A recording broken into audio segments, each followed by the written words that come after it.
Good evening.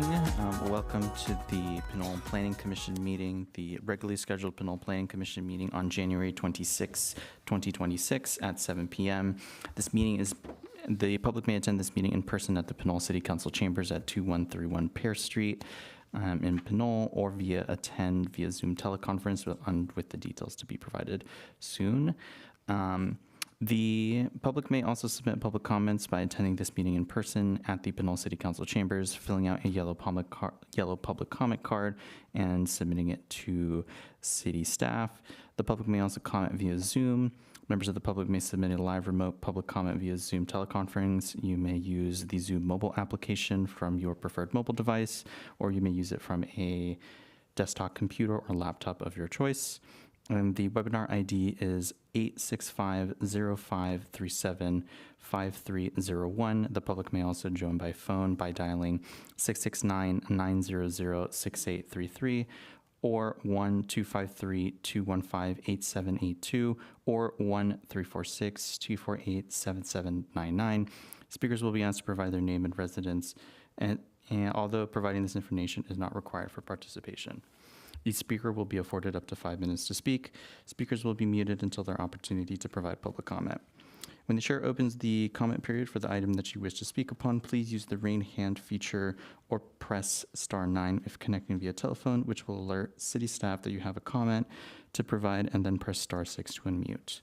To comment with your video enabled, please let city staff know that you would like to turn on your camera once you are called to speak. Public comments may also be written to the planning staff before the meeting via email at dhanham@pinole.gov. Please include your full name, city of residence, and the agenda item that you would like to comment on. There are other ways to watch this meeting live on Channel 26. They are retelecast the following week. The Pinole Community TV Channel 26 schedule is available on the city's website. This meeting is also live streamed on the city's website, www.pinole.gov. and will remain archived on the site for 5 years. If none of these options are available to you, and if you need assistance with public comment, please contact Planning Manager David Hannum at 510-724-8912 or dhanham@pinole.gov.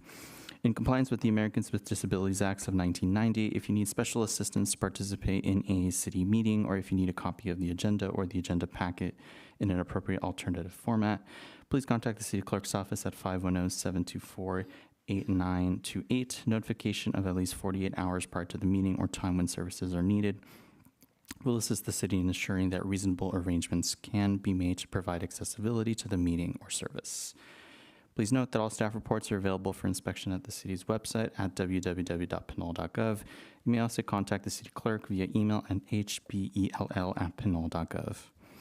Citizen participation. Persons wishing to speak on an item listed on the agenda may do so when the chair asks for comments in favor or in opposition to the item under consideration. After all those persons wishing to speak have done so, the hearing will be closed and the matter will be discussed amongst the commission prior to rendering a decision. Any person may appeal the action of the Planning Commission or of the Planning Manager by filing an appeal with the City Clerk in writing within 10 days of such action. Following a public comment, the City Council may act to confirm, modify, or reverse the action of the Planning Commission, and the Planning Commission may act to confirm, modify, or reverse the action of the Planning Manager. The cost to appeal a decision is $500 with a minimum $2,500 deposit fee. Please note, if you decide to challenge a decision of the Commission in court, you may limit it to only raising those issues you or someone else raised at the public hearing or in writing delivered to the City at Pinole at or prior to the public hearing.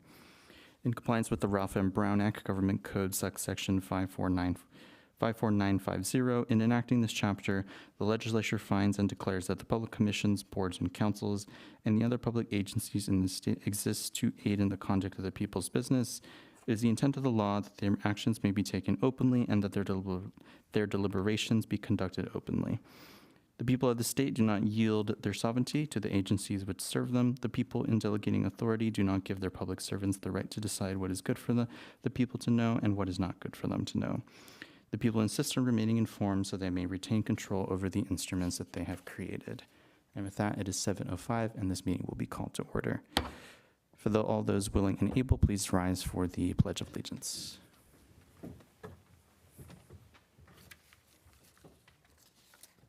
I pledge allegiance to the flag of the United States of America and to the republic for which it stands, one nation, indivisible, with liberty and justice for all.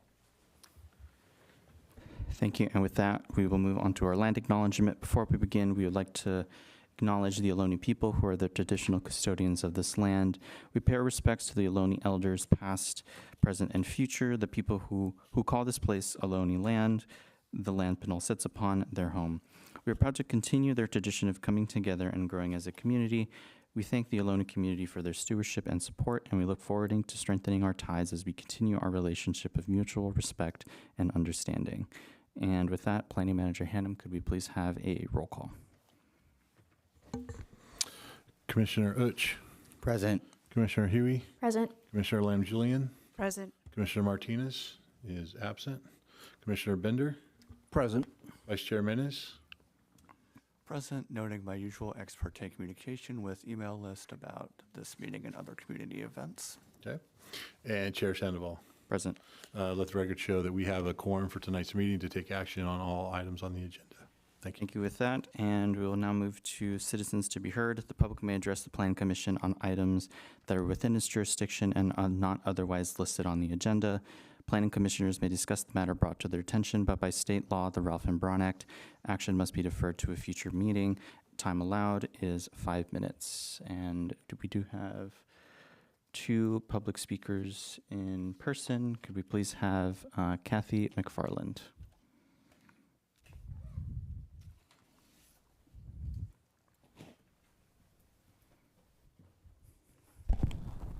Good evening, Planning Commission. The city is migrating towards California's cleaner environment, and now wants service stations prohibited. I'm sorry to interrupt, but if you wanted to comment on the gas station ordinance that we are considering, you'll have to do that later. You would only be able. This is not the gas station, because this is all pertaining to gas stations.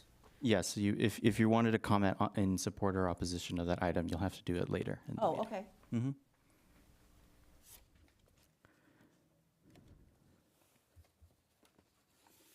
And the next speaker is Whitney via Greswald. Sorry. Okay, we'll be listening to that item later in the meeting.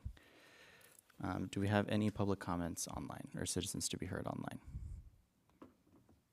There are no hands currently raised online. Thank you. And with that, the citizens to be heard will be closed. Now we'll move on to the meeting minutes for January 12th, 2026. Yes, Vice Chair Menes. I have a significant adjustment I would like to make to the minutes.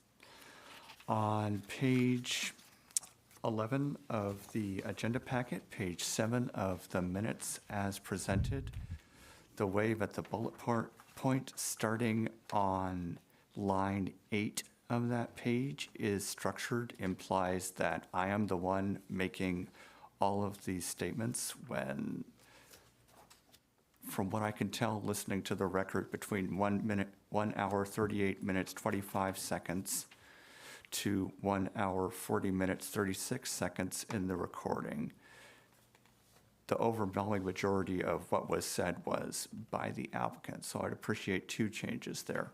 First, to clarify that the comments were made by the applicant and not by me.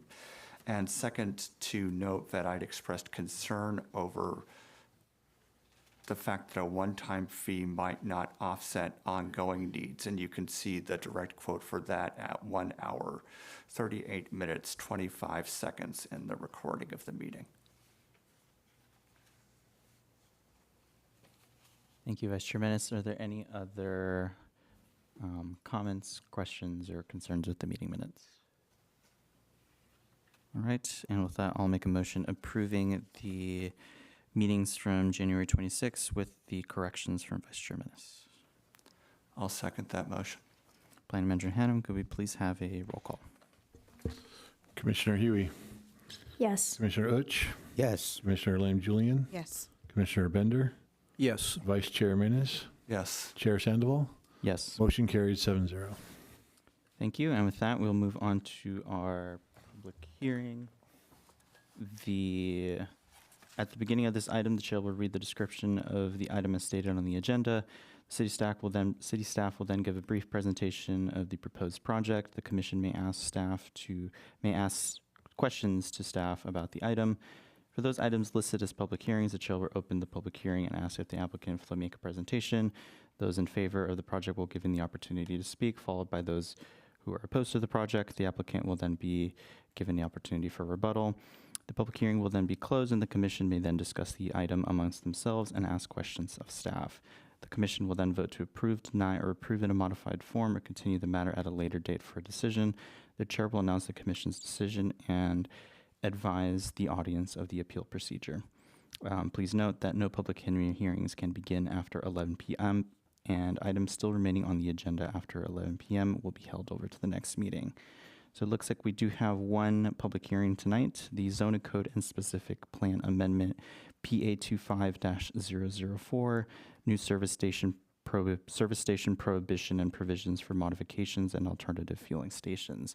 Planning Manager Hennem, do you have a presentation on this item? Yes, I'm going to turn this item over to Associate Planner Justin Shu for his report and PowerPoint presentation. Great. Good evening, planning commissioners and members of the public. So the item before you tonight is a zoning code amendment and specific plan amendment for the prohibition of new service stations, as well as provision for modifications of those service stations, in addition to providing for alternative fueling stations. So the zoning code amendment and the specific plan amendment are modifications to the zoning code and specific plan, which are the guiding documents for regulations on new land uses and standards that would apply for those land uses. If we could go to the next slide, please. So just a little bit of a background. The city is under a current moratorium for new or expanded service stations. This effort began with City Council in July 2023, where they directed staff to present info regarding enacting a ban on service stations at that time. So in February 2024, staff brought additional information for their consideration, including an option regarding the ban for new service stations. In April 2024, City Council adopted that first urgency ordinance establishing the temporary moratorium on new and expanded service stations, which was subsequently extended in May 2024. And that extension period was for 22 months and 15 days. So we are approaching the end of that temporary moratorium and now considering moving into more permanent regulations. So the urgency ordinance is set to expire March 22nd, 2026. If we could go to the next slide. Shortly after the adoption of that temporary moratorium, the city also adopted a climate action and adaptation plan, also known as the CAP, C-A-A-P. The CAP is for the city's goals in regulating city facilities, as well as providing community measures, policies, guidance on the city's reduction of greenhouse gas emissions. Among those actions and policies that were listed in the CAP is Action TR-4C, which directed the city to adopt an ordinance that bans the development of any new or expansion, renovation, or replacement of any existing fossil fuel stations in the city prior to the expiration of the urgency ordinance. So we're in this phase where we're following the CAP's guidance and developing what zoning ordinance modifications and specific plan amendments would look like in order to prohibit those new or expanded service stations.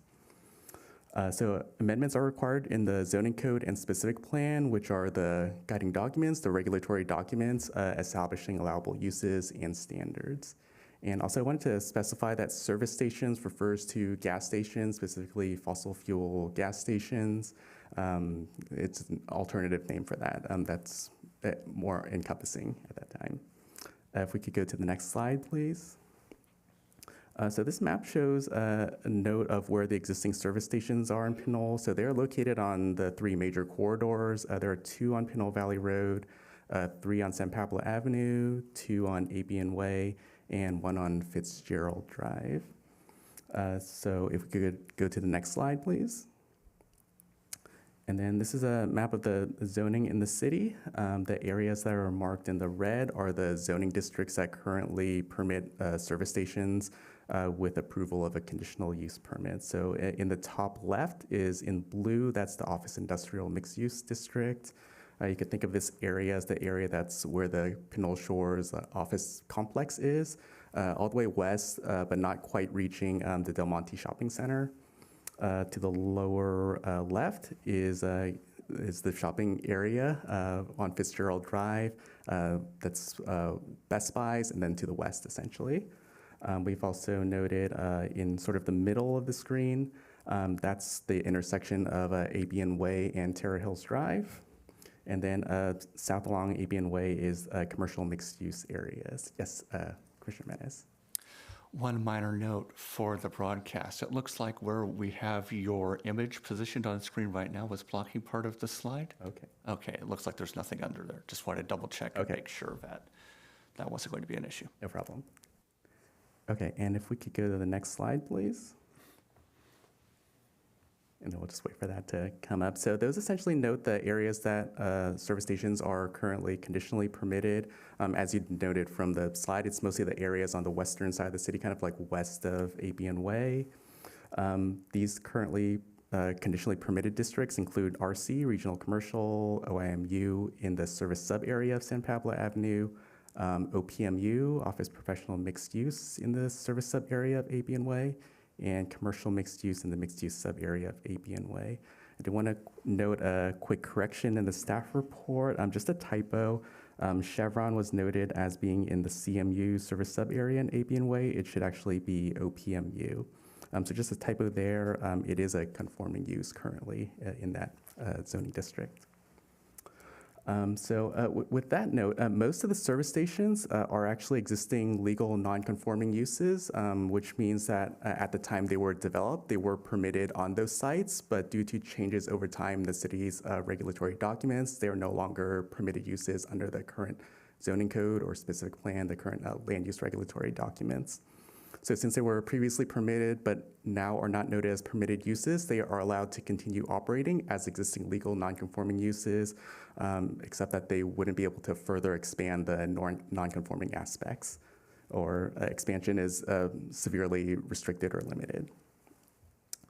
So these proposed zoning code and specific plan amendments would make all existing service stations existing legal non-conforming uses and prohibit new service stations. Among the service stations listed, 6 are actually existing legal non-conforming uses. And then with the modifications, all of them would become existing legal non-conforming, and no new service stations would be prohibited or permitted in the zoning districts that currently allow them. If we could go to the next slide, please.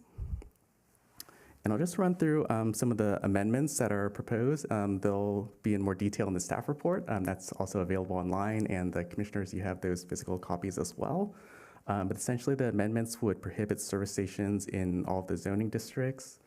It is intended to allow for continued operation of existing service stations, and service stations being the fuel use component of a gas station, as legal non-conforming uses. It would allow for limited modifications and renovations of those fossil fuel serving uses, as long as the changes do not increase the number of fuel pumps. Routine maintenance and repair of equipment would be permitted. Replacement of equipment needed to preserve health and safety and to comply with any regulatory requirements, could be regional, state, federal, would also be permitted as well. It allows for modifications of sites to support other uses. So a gas station might have a convenience store, a car wash, et cetera. Those uses could continue to be used and modified as provided in the zoning code. So the regulations restricting the service station component is, you could think of it as restricting the fuel use component for fossil fuels. And then another modification is to establish a new use category and development standards for alternative fuel stations. Those are fuel types that are other than fossil fuels, which might be hydrogen, electricity, biofuels. If we go to the next slide, please. So the zoning code amendments are to a few chapters in this section. 1712 is the entitlements chapter. So this is just a quick administrative clarification that administrative design review applies where specifically referenced throughout the zoning code. There is a modification in the service station chapter that refers to administrative design review. So this is just a clarification that administrative design review would apply to that and just connect these two chapters. In 1712, this is the table of the general allowable land uses and requirements. This is the city's base zoning district where uses are allowed, conditionally permitted, or not permitted. And then service stations are modified here so that anywhere where it's mentioned as conditionally permitted or permitted is instead changed to not permitted. Alternative fuel stations as the new land use category would be allowed in places that previously allowed or conditionally permit the use of service stations. And then 1710 is the definition section. So we provided some additional clarifications on service stations, updated the definition to refer to service stations as those involving fossil fuel uses. We added the alternative fuel station definition, also as noted below. They would be a retail business whose primary on-site use is the sale and dispensing of motor vehicle fuel other than fossil fuels, including hydrogen, electricity, and biofuel. And vehicle services, which are incidental fuel uses, are included under vehicle services minor. This definition also excludes what you might know of as like the electric vehicle charging stations that you might see in shopping centers, like the Tesla charging stations. Those aren't primary uses on site, which is what this chapter deals with. Those are more ancillary equipment and ancillary uses. Those would not be regulated here. They're just ancillary uses that would be permitted with building permits instead. So just a clarification that those shopping centers would continue to be allowed to have charging stations as long as they get their required permits. If we could go to the next slide. So much of the modification is to Chapter 1734. The city had established this chapter for more specific regulations on automobile service stations previously, and this chapter needed some revisions in order to accommodate the prohibition of new service stations, allowing existing service stations to continue to operate, and also providing for alternative fuel stations. So just a few notes here. The introduction section, the purpose section is updated to reference consistency with city policies, including the newly adopted Climate Action and Adaptation Plan. 1734-20 just clarifies the applicability in that it applies to the new legal non-conforming service stations now and to the new alternative fuel stations. So essentially clarifies what this chapter applies to. And then 17030 has some substantial revisions to address operation and modification of these new legal non-conforming service stations now. If we could go to the next slide, please. So just to run over what those include, 1734030A is regarding legal non-conforming service stations. So additional requirements are established here to clarify what this means. So the number of pumps for these legal non-conforming service stations would not be able to exceed the exceeding number. If there is a permanent reduction in the number of pumps, it can't be increased back to the existing number that existed. And this doesn't apply to if there were maintenance and the pumps would have to be temporarily out of service. It's if you completely remove the pumps, you can't reestablish them back in if that removal is for any permanent reason. And also fossil fuel equipment, the pumps themselves may be repaired, replaced, and relocated whenever it's required for health and safety reasons in order to comply with regulations. Other regulatory requirements from regional, state, federal agencies. If the equipment is for reduction of fossil fuel use and to provide for alternative fuels. 1734030 discusses renovations and modifications. So fossil fuel use modifications would require an administrative design review application for review, and those renovations and modifications can't increase the number of fossil fuel pumps. We've noted that a maintenance and repair would not be considered a renovation or modification, so service stations could continue to maintain the equipment that they have and continue to operate with. So renovation modification for other uses would also be allowed subject to obtaining required permits. So this is like if the convenience store needs to remodel, that would be permitted. If the car wash needs to be upgraded, those would also be permitted as well. So essentially all the other uses besides the fossil fuel serving uses would be allowed to be considered for modifications as allowed in the zoning code. If we could go to the next slide. And then section 1734030B talks about the addition of alternative fuels. A lot of these are carried over actually from the existing code. So the plan check process for modifications incorporating alternative fuels is plan check being a building permit review process for them. And then there is an existing provision that allows for reduction of on-site parking to accommodate alternative fuel infrastructure, which may be granted by the community development director if they find that the applicant demonstrates the need for this. And again, this is carried forward and then clarified from an existing provision in the code. 1734030C talks about loss of non-conforming status and what that means for service stations. So this means that if fossil fuel use is ceased, there's no selling, storing, or dispensing of fossil fuels for 6 continuous months. The service station that is existing legal non-conforming loses that non-conforming aspect of the fossil fuel serving use, which means if they stop dispensing fuel for 6 months, it's considered the legal non-conforming status ends, and then it's no longer permitted. This is in line with existing legal non-conforming statuses just in general in the city.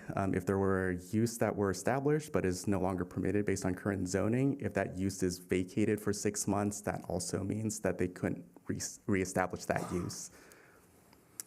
So this is this carry forwards existing requirements for property owners. This section that carries forward existing requirements for property owners to remove equipment and structures related to fossil fuel use when the fossil fuel use ceases. This applies to when the non-conforming status is lost, where previously applied when the conditional use permit allowing for the use is revoked instead.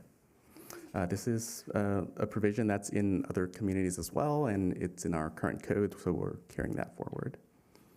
Next slide, please. And just a few other things. The locational requirements in section 1734040 are modified a bit to note that new service stations are not permitted. Locational requirements apply to new alternative fuel stations instead. And then 1734050 is for development and design standards. There are revisions to this section. It clarifies applicability to service station improvements and new alternative fuel stations, as new service stations would no longer be permitted. So these standards would apply to those couple existing operations, modifications to those, as well as new alternative fuel stations. It clarifies applicability when there are differences between standards in this chapter compared to other regulatory standards and which takes precedence. So for instance, there are certain setback requirements in the 3/4 specific plan that aren't in the zoning code, and in cases where a service station or alternative fuel station would be located in the specific plan area, it would use the specific plan standards instead of the zoning code standards.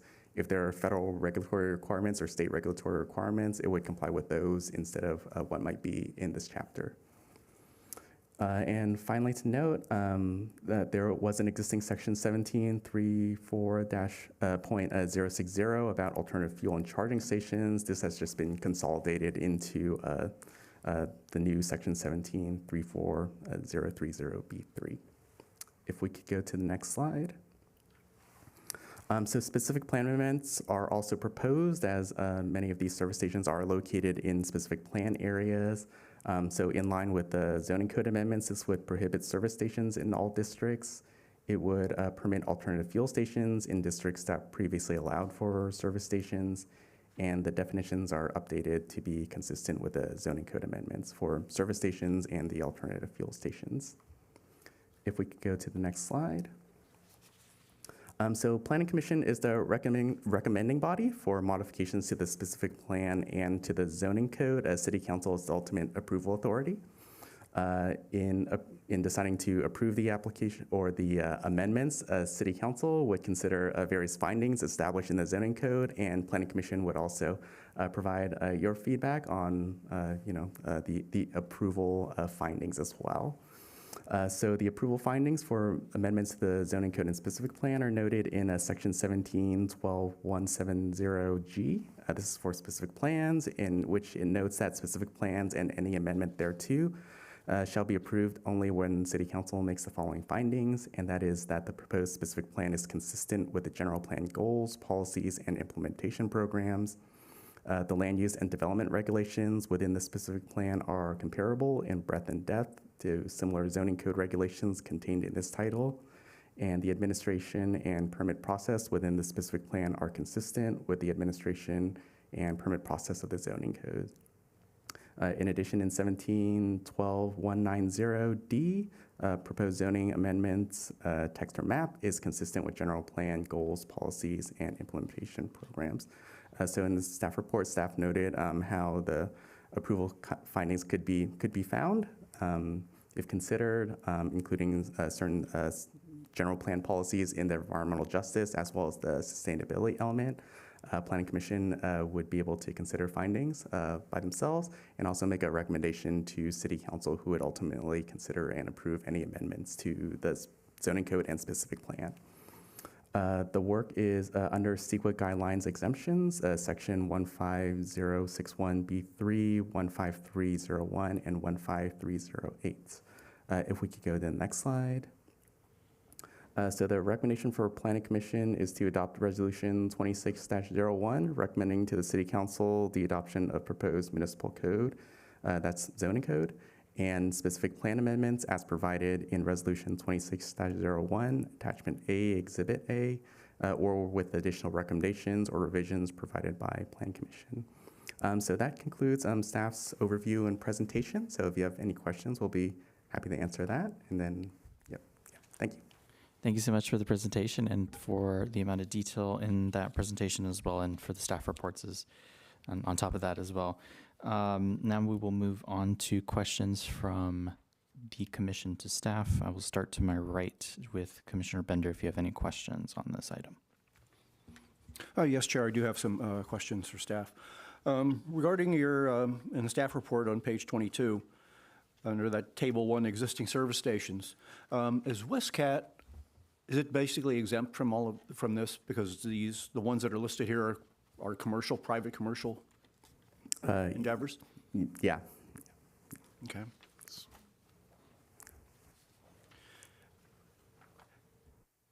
And then I'm going to actually look at the actual municipal code amendments. I have 2 comments and then a question. The comment that I'll start with is on the first page of that attachment A. It's at page 37. It's like the 3rd paragraph down in the 2nd line, and I'll read that the first 2 lines of that paragraph. It says, whereas further provided in the urgency ordinance, fuel-based transportation remains the largest contributor of greenhouse gas emissions, and the city desired to aid in reducing. I would like to suggest the desired should be say desire, because desired seems to be is a sort of past tense. I know that might be splitting hairs, but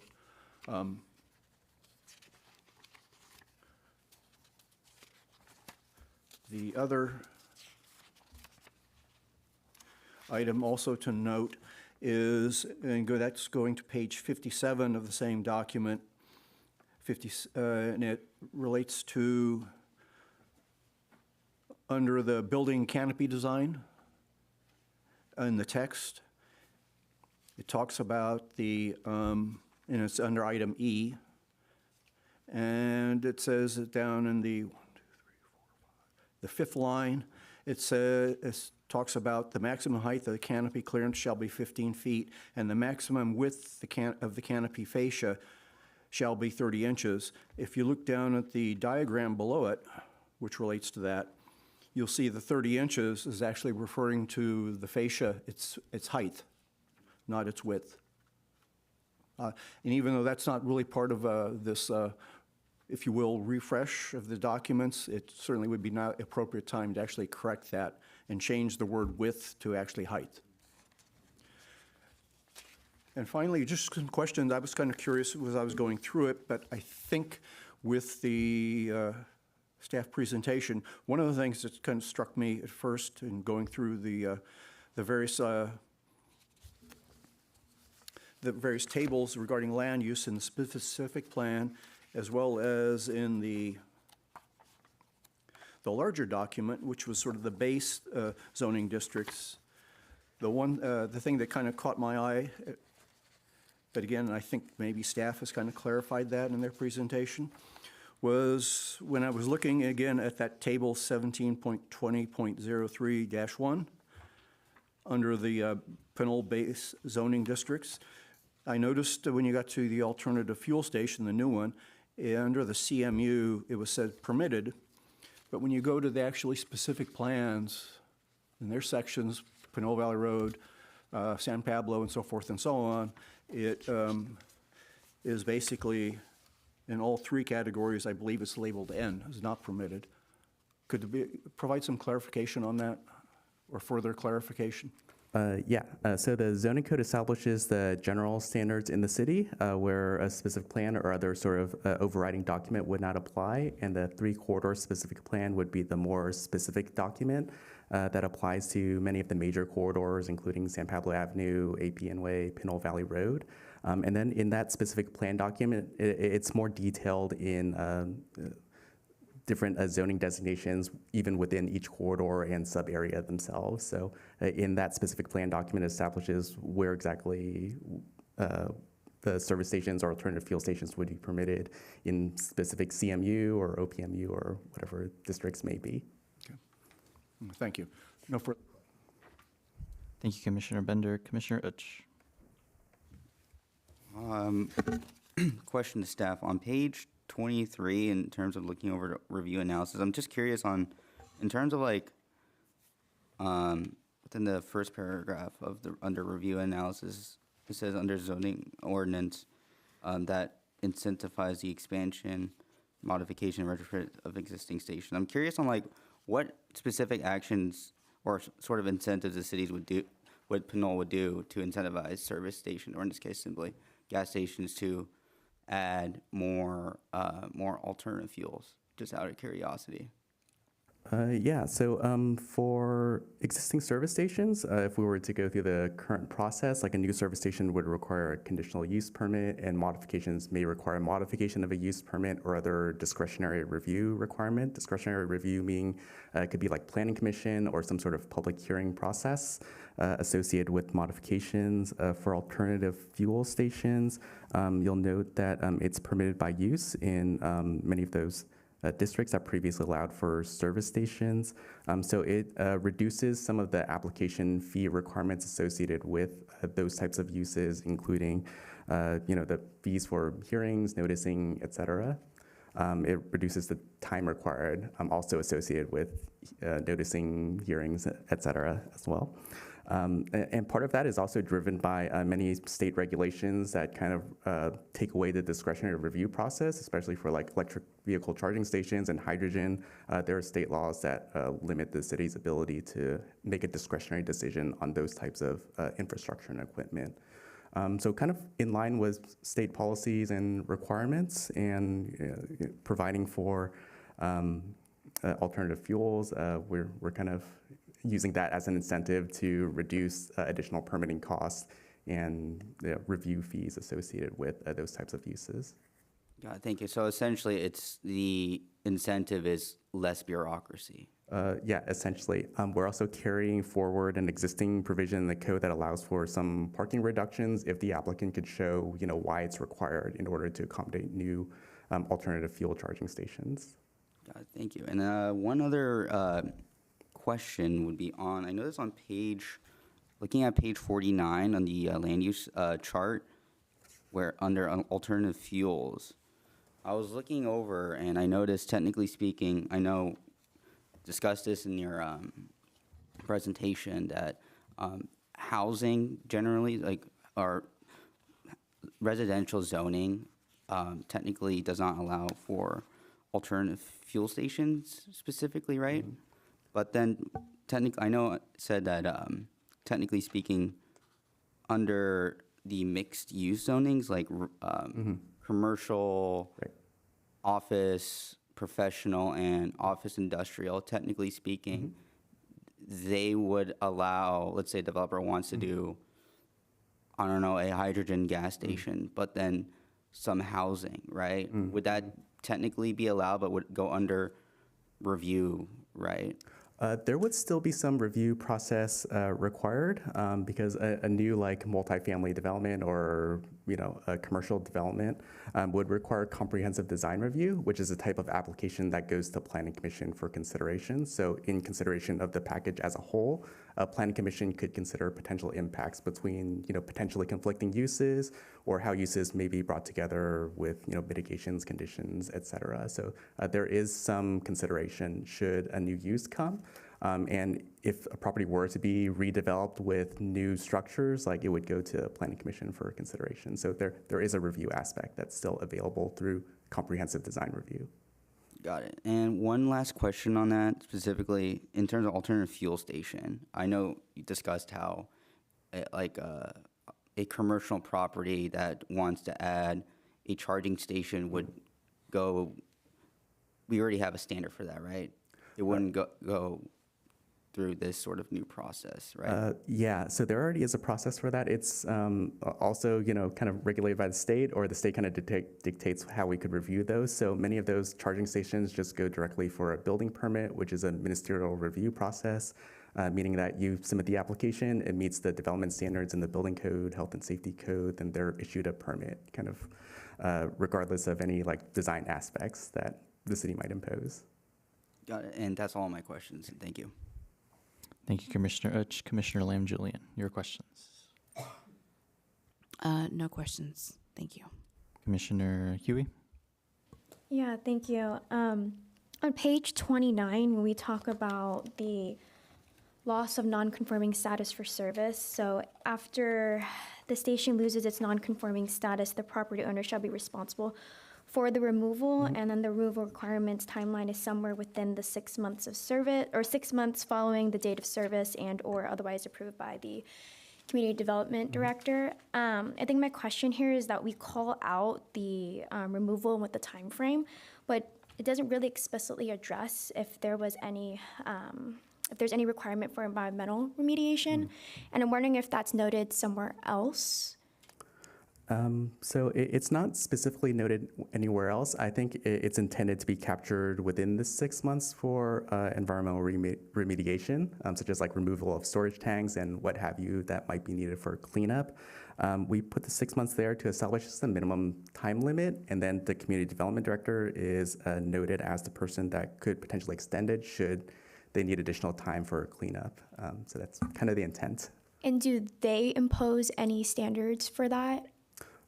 It's typically other regulatory agencies Okay. that impose the standards for cleanup. Can you name who those regulatory agencies are? Yeah, so there are state agencies such as the Department of the State Water Resources Board that notes a cleanup requirement. Department of Toxic Substances Control also notes sites with contamination as well. So those are two sources that are available for the public to check on potentially contaminated sites. I believe leaking underground storage tanks are under State Water Resources Control Board, but if not, it's under Department of Toxic Substances Control. And just for my own understanding, is it the city's onus to report that to those two agencies?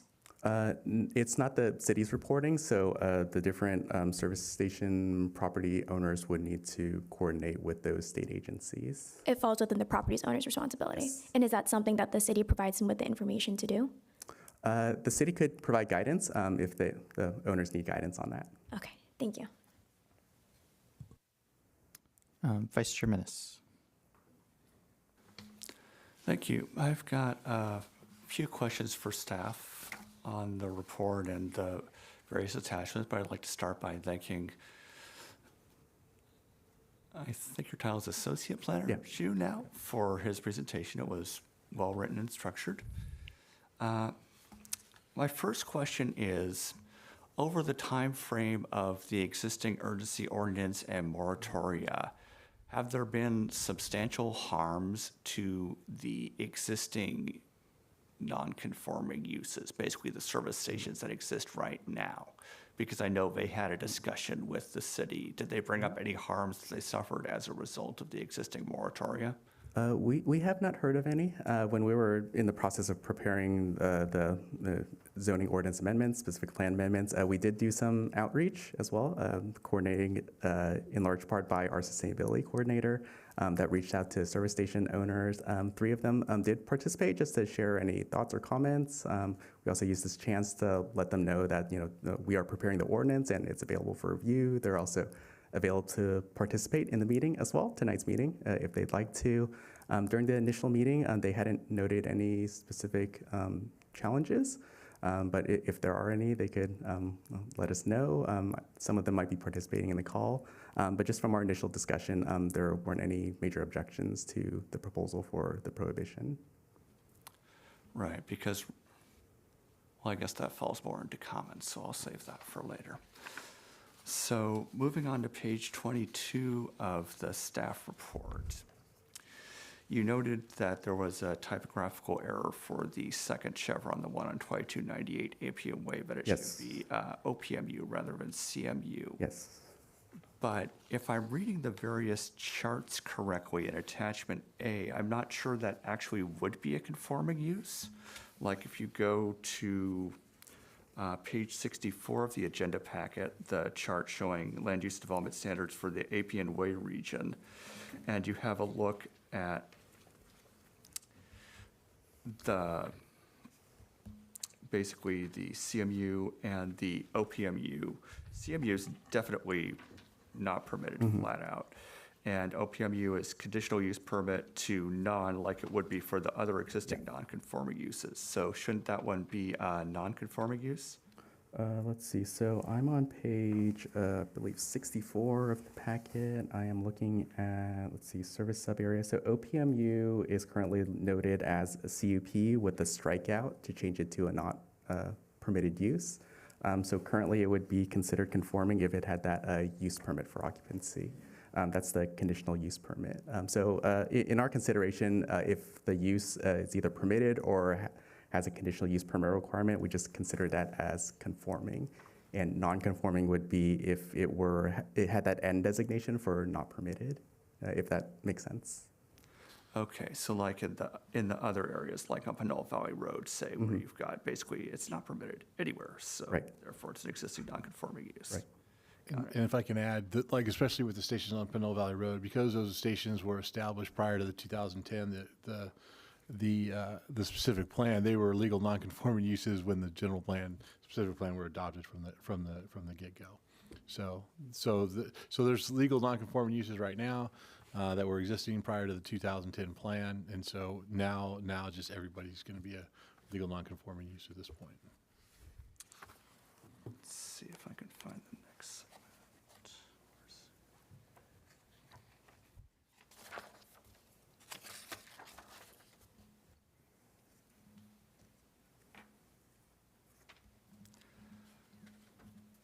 I guess that's conditional, okay. So that's my questions for that segment.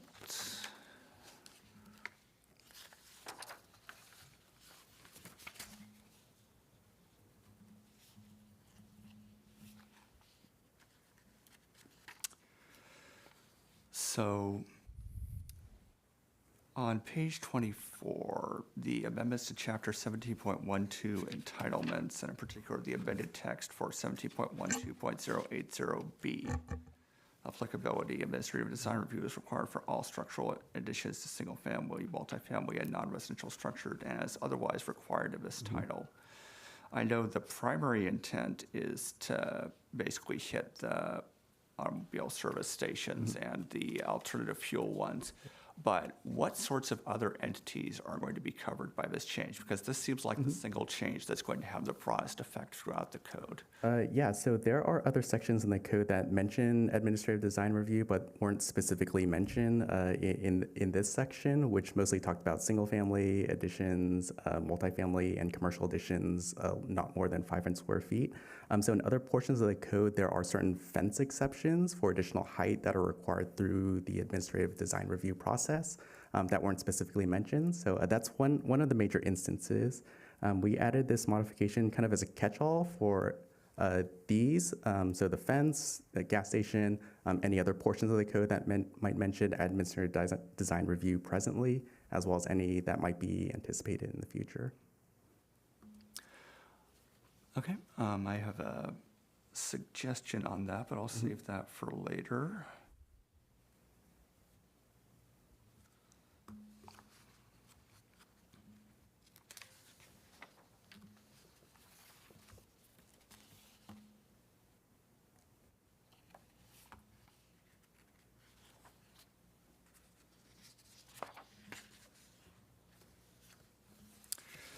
So returning to page 29 of 132, the amended text for 17.34.030C2. Basically, it says the owner shall complete the removal within 6 months following the date the service station lost its non-conforming status or is otherwise approved by the community development director. So 2 questions. How much discretion does the community development director have to vary that timeline? Could they say you've only got 2 months? Could they say you've got 2 years? Yeah, it's pretty open-ended right now. And that could be modified because it is a proposed amendment if a specific timeline is recommended.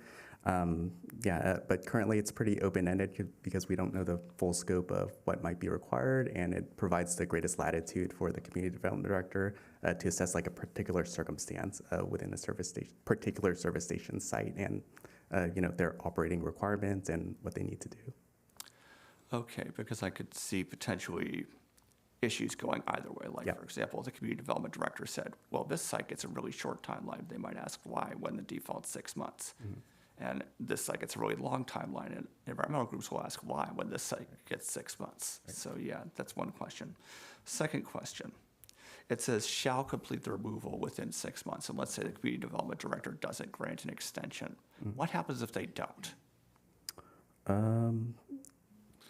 Then we follow the code enforcement status. Then code enforcement then comes in at that point and starts the code enforcement process of getting it removed, and then if all those remedies have been extinguished and all that, then the city would abate it and the city would pay for somebody to remove it. Okay, Which then a place lien would be on the then- property to pay for the associated But costs. then there would be a lien put on the property based on the abatement and all the fees that were required as part of that project, which is similar to what we would do with what we do with code enforcement items right now, right? We keep saying they have a violation until they correct it, and then if they don't, then we charge administrative fees as well as daily fees, and if they don't do that, then we do warrants. Abatement warrants, and then once those are adhered to or not adhered to, if they're not adhered to, then at that point, then we do abatement, and then we actually do the abatement, in which all charges and fees then get put onto the property owner. In this case, with the service stations, most of the time it'll just be to pay if they're just losing, like let's say for example that they lose one pump, like they have 4 pumps, they lose a pump. Well, they're not going to be taking out the whole underground storage tank and all that, but they'll have to remove the pump and all the apparatus that pump represents, so that now they're down to 3. So, the only time they would remove the underground storage tanks and that is if the whole service station is now a non-conforming, they've lost their legal non-conforming status and everything has to go. So it could be a pump thing, it could be a total station thing in terms of the legal non-conforming use. Right, I mean, reading through section 17.34.030C2, it's talking about if the service station loses its non-conforming status, which I assume applies to complete shutdown of everything. And then secondly, it says, shall return the property to substantially the condition it was in prior to the construction of the service station. Now, I know we aren't using leaded gasoline anymore, but in the past, there have been sites where, there was lead, and we still have ongoing issues from the abatement of that. Right. So what are the limits on that substantially the condition prior clause? When it comes to lead and hazardous substances that are regulated, under federal laws or state laws, those regulatory agencies would monitor any remediation that this service station needs to do when they discontinue operation. So like the removal of underground storage tanks, that undergoes like an extensive review process through those agencies as well. All right, so that's more a state, federal level concern.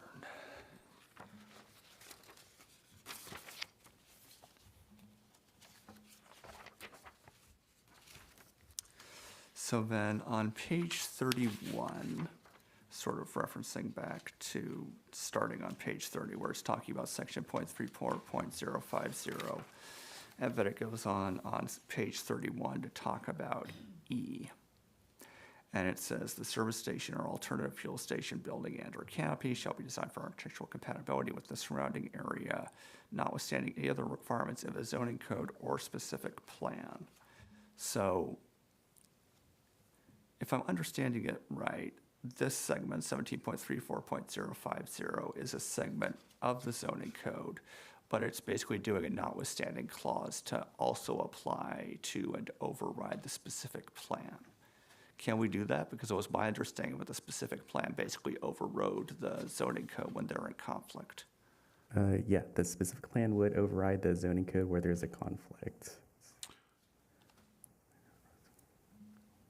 Because this sounds like it's basically saying notwithstanding, notwithstanding. Yeah. Let's see. So I think the specific plan doesn't have any specific height requirements for accessory type structures, which would capture fuel canopies. Let's see. There are architectural compatibility and design guideline requirements that are in the specific plan that could potentially apply. I think that could apply in this section. Right, I don't know. It seems and odd it to could have be a that we segment. just like strike that specific plan phrasing too. Right, either that Yeah. or put it in a specific plan directly or whatever. It Yeah. just seems a bit strange. Let's see.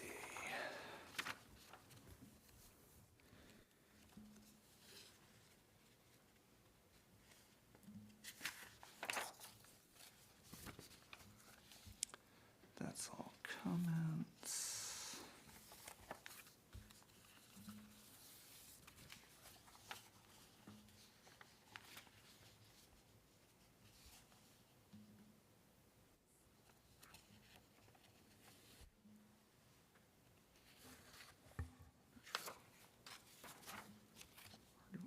Okay, so did I just loop back through? Yeah.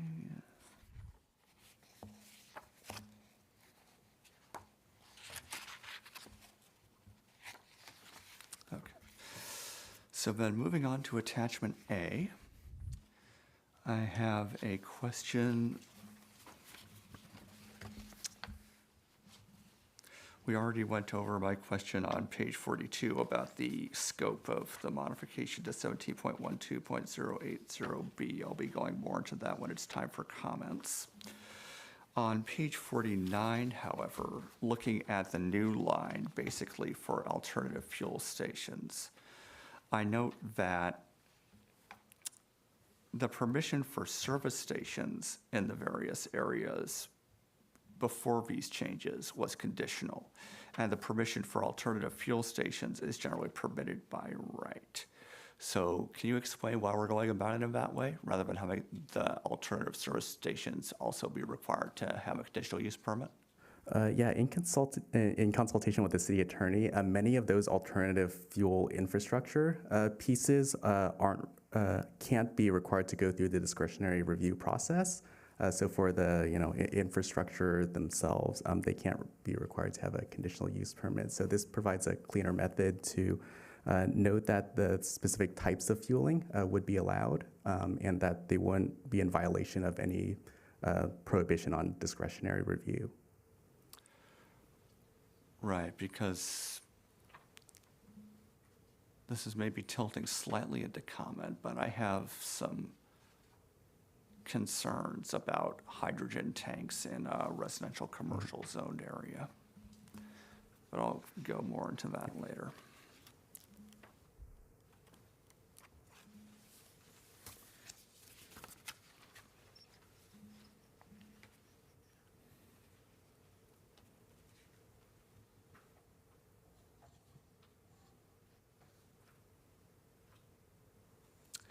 So on page 57, under subsection G, accommodation of refueling trucks. It sounds like previously it was required when there's a conditional use permit or design review done, and now it's just required when there's a new internal circulation accommodating fuel delivery proposed, regardless of whether that triggers a new conditional use permit or design review. So my question is, would that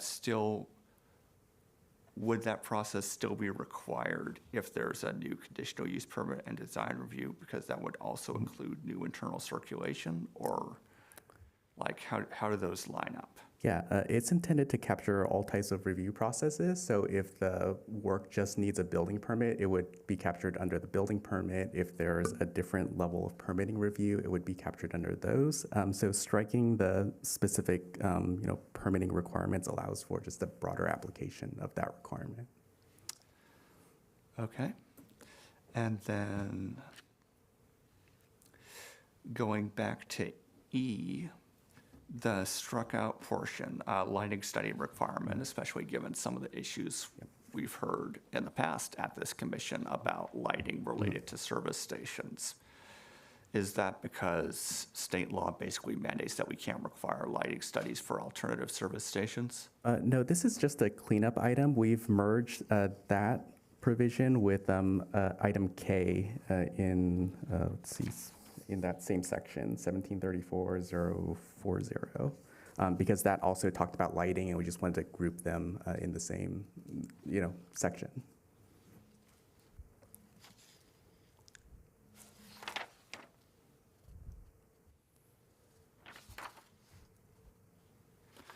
Okay, I wasn't quite sure whether it covered everything, but looking over K more closely, I can see how that fits.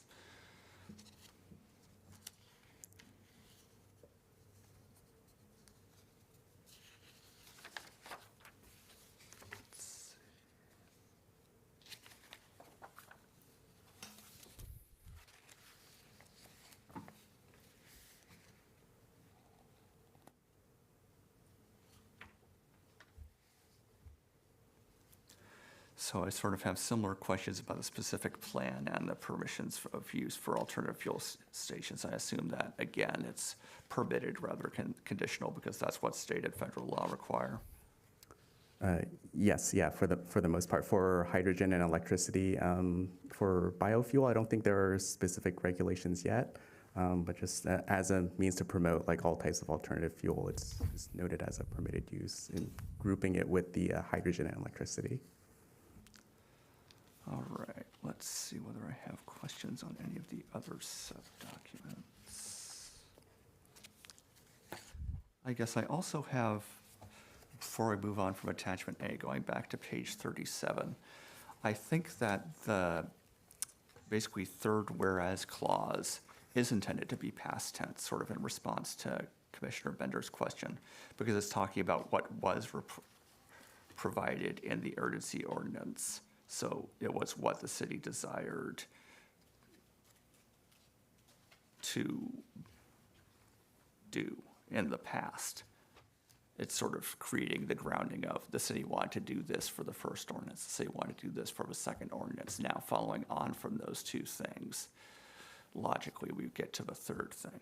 So I think that's why the past tense is used there.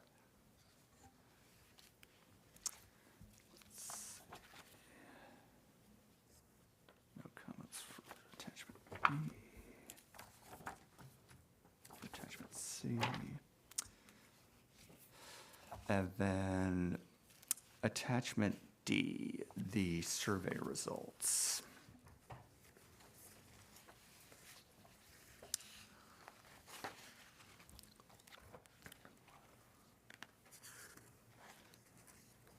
Most of my things here are comments, but there's one point in the survey results that I've got a brief question on. I believe I marked it properly.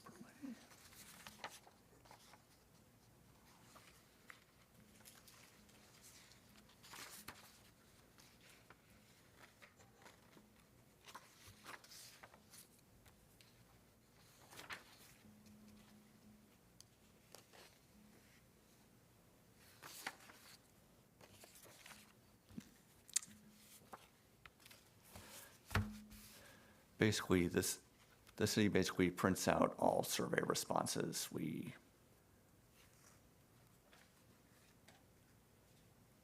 don't need to do like any censorship like we do for broadcast, for example, because I noted there were some obscenities in one of the survey responses. Yeah, well, there aren't any specific identifiers, so we print them out. Okay, just wanted to check Formatted, and make yeah. sure about that. We don't want to violate anybody's First Amendment rights, but at the same Right. time, we also don't want to get taken off the air. Just wanted to check. All right, so I believe that's all of my questions on this item to staff at the moment. Thank you, Vice Chair Menace. I did have a couple of questions. Some of them had already been answered. I believe this was in reference to chapter 17. Let me see. Yes, the amended page 25 of the staff report, the amended text for chapter 17.22020G7. It mentions the alternative fuelings, including hydrogen, electricity, and biofuel. I'm just kind of curious where that definition came from. Let's see, I believe there's might be something in the existing definition that references those types of energy sources. So I will also look at the red line version in the attachments.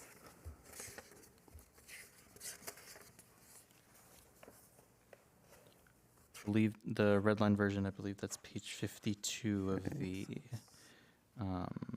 attachment A.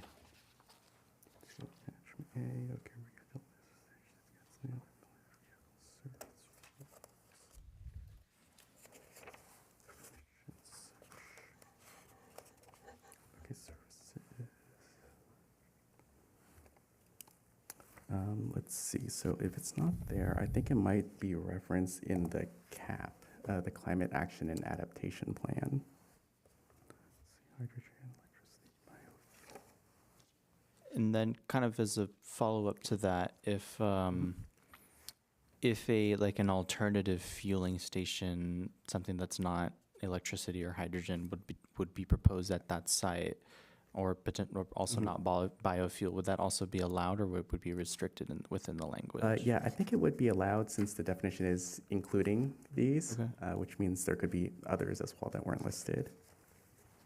Sounds good. Thank you. That answers that question. Another question I had: what would happen if one of these service stations changes owner, or if the ownership is transferred? Yeah. Would some of these still rules apply, or would there be no change? There would be no change if it's just change in ownership itself. That would be permitted. It's only if the specific type of use ceases. So if there's no like fueling, dispensing, storage, et cetera, for more than 6 months, that is when the existing nonconformity would be gone from that. Change in ownership, rebranding, et cetera, would be permitted. It's just the service station has to continue operating as a service station. Perfect, thank you. And then another question I had was regarding the zoning for some of these service stations. Would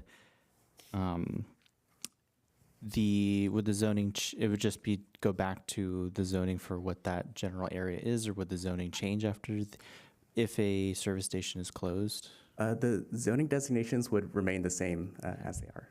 It's just the permitted use it would change? Right.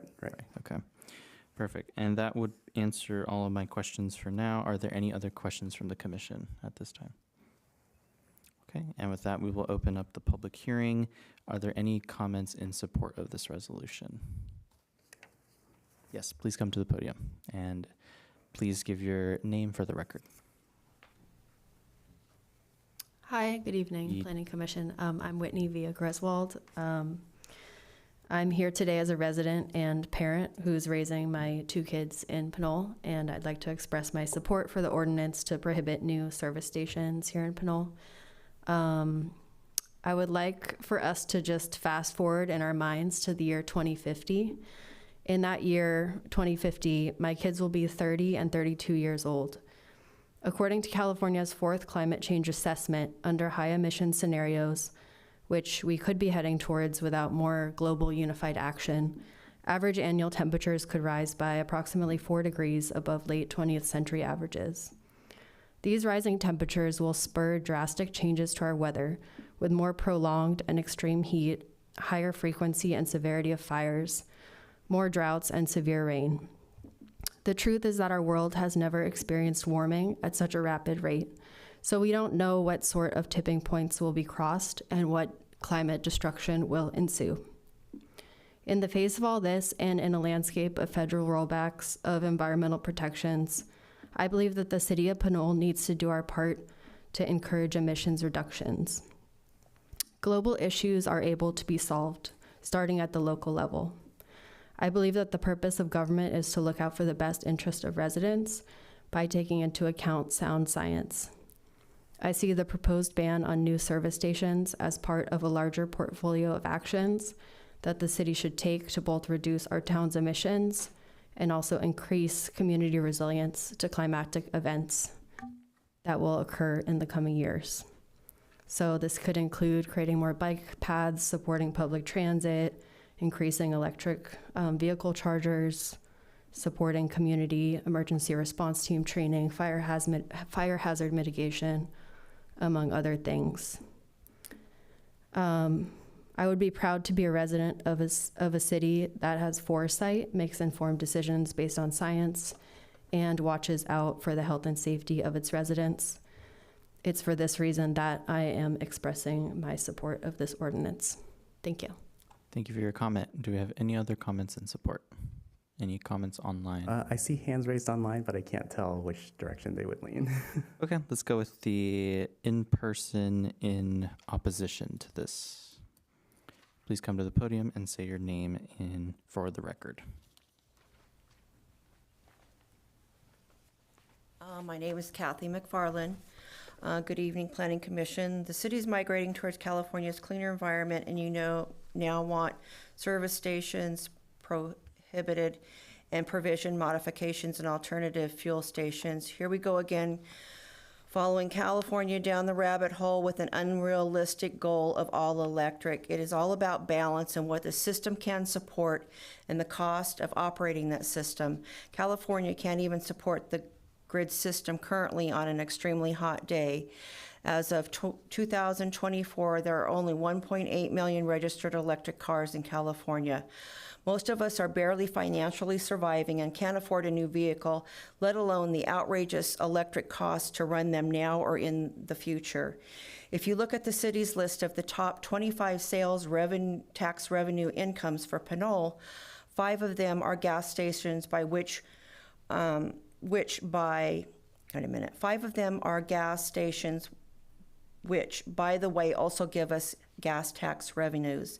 The city has also added new high-density homes with approximately 200 units already built, with another 400 units to be built in the near future. Where do you think all these residents are going to get gas? The city needs to take care of the Pinole residents. California's wham bam, I don't give a damn pro-housing agenda doesn't protect our community that all these projects subject us to. We put in the senior housing with little parking, etc., and now this has caused many new issues in the surrounding areas and also many safety issues too. So now the city wants $390,000 from us for just 3 areas to help correct the problem.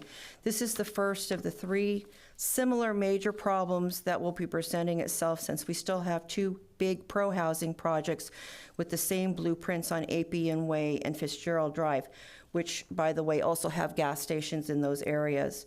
Also, the storm drain project that was supposed to be updated prior near the new senior housing has escalated to now over double the original projected amount to over $700,000.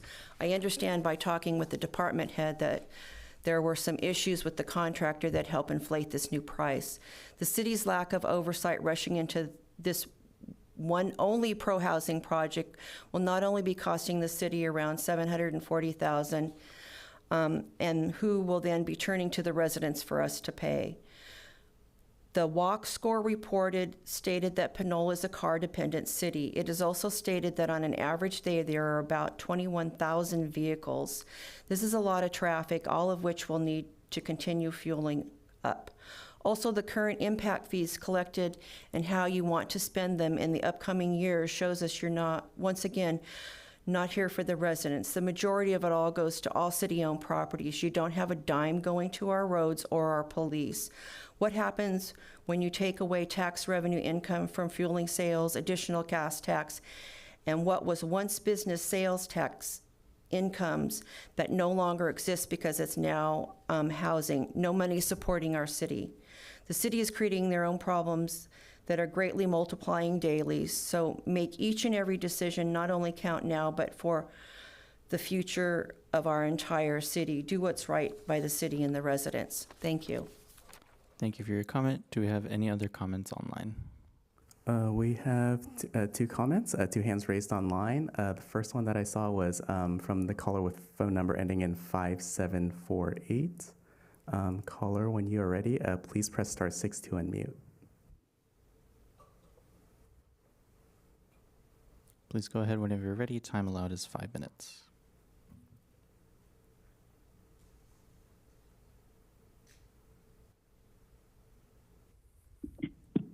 Hello, can you hear me? Yes, we can hear you. Yes, my name is Anthony. I'm Wasbrink, 50-year-old resident of 50 years in 50-plus years in Pinole. I don't want to say I'm taking the middle of the road here, but I'd like to make a few comments and maybe get some feedback from the commission and the planning manager regarding the issue of the, I guess, amendment in question here. Commissioner Hooch, a few minutes ago, I think he brought up a question asking, well, what brought this original subject up with, I assume, the city council. And I think we need to revisit that to see where we were, to see where we're going and why we were there in the first place. Did the state or the federal agency, whether it was EPA or somebody, mandate that Pinole could or should do this for some type of a reason, whether it's for a grant or for profit or for just being a good citizen with regard to the environment. Number two is it seems odd to me that that first initiative that you're going to be ruling on this evening all came about at the same time with the city council and 2 or 3 gentlemen, including the mayor at that time, on the city council that pushed this thing through without, I don't think, enough public feedback or anything along those lines. But I think they had some maybe ulterior motive, and I would like to know what it was. You know, it could be somewhat political, being that at the same time, Safeway Tara Hills Appian 80 project was supposed to get underway, but the kibosh was put on that because Safeway found out what was happening with the city of Pinole and the city council, and I was told by different reputable sources that they had told the city of Pinole when they had their first planning meeting with the open public down there in the city hall room underneath the police department there, and they showed the mapping and the plans and the build outs, and with the being included with the 12 or 18 gas pumps there, and everything was a green light until the city of Pinole, those 3 councilmen decided against it, or maybe 4, and so that is why we got a graveyard over there now, and we lost all that income from neighboring businesses and gasoline taxes.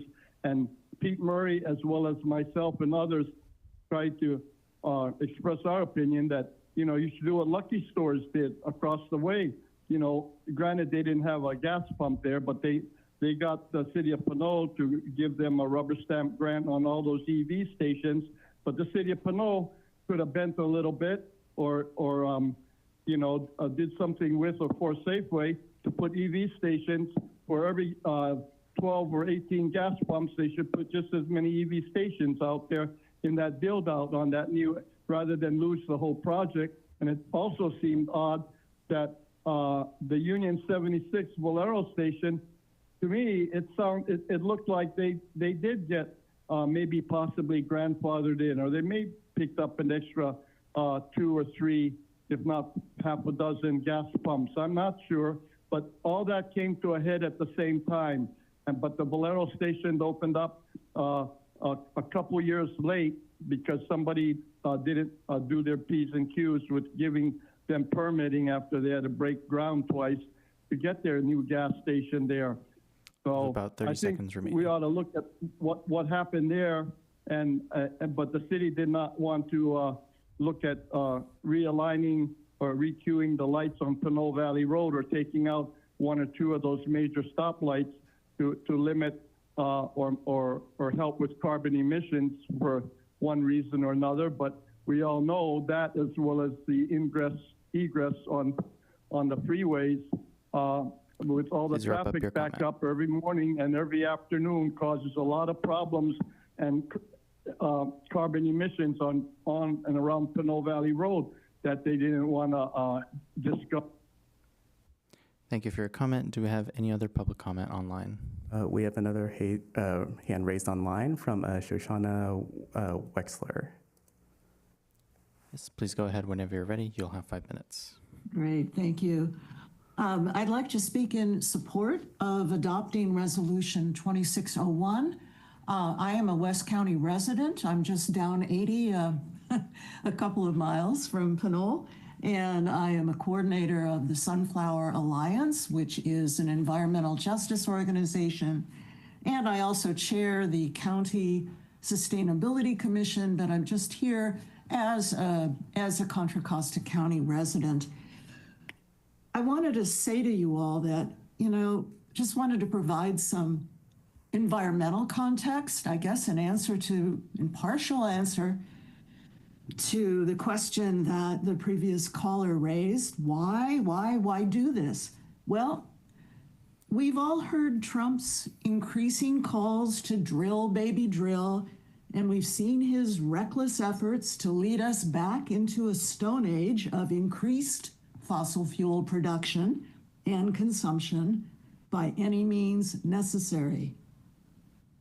Despite his mythologizing about the new golden age that awaits, the facts on the ground and in our shared air and waters tell a different story.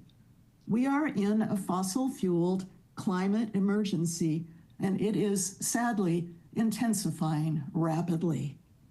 So I really want to commend the city of Pinole for taking robust action to protect its residents from fossil fuel-related pollution and the worsening environmental impacts of climate change.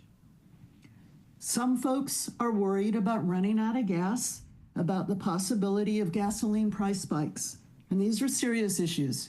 I'm still in an ICE car myself. But with 8 gas stations already in place here, running out of gas is not a real likelihood. And gasoline prices are in the hands of a volatile global market, not city governments. What we can do on a local level is control our exposure to known health hazards like the dangerous and carcinogenic benzene emitted by gas stations. Because when we're talking about affordability, we also have to factor in the high price of work missed and spiking health care costs and the price of a human life. As many as 80% of gas stations are projected to be unprofitable by 2035, and remediating a gas station can cost more than $2 million, with an average cost of over about $243,000 per site. So planners, I strongly urge you to adopt Resolution 2601 and recommend that the City Council pass these zoning code amendments. Thank you very much for this enlightened work. Thank you so much for your comment. Do we have any other comments online? No other hands raised online at the moment. All right, thank you for your comments. And with that, the public hearing will now be closed. Going back to the commission for comments, Commissioner Lamb, Julian, did you have any comments on this item? No, not at this time. Thank you. Thank you. And Commissioner Huey? No, not this time. Thank you. Vice Chair Menace? Yes, I have a few comments. Let me adjust the microphone a bit here. There we go. So first off, in response to one of the public comments, I would note that the $390,000 cost is not the net cost to the city. That's the amount of the grant in total. And I believe, based on my recollection of that agenda item, that the matching portion of local funds for the city is around $130,000. So I know that point's been brought up a few times. I wanted to address it here. Let's see.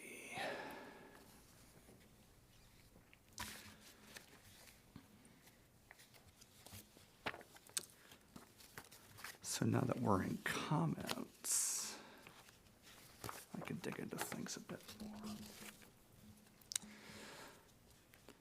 So first and foremost, the survey responses talk a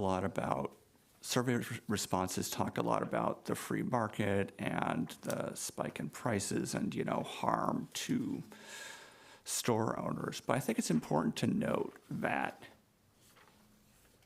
this just continues it being an existing non-conforming use.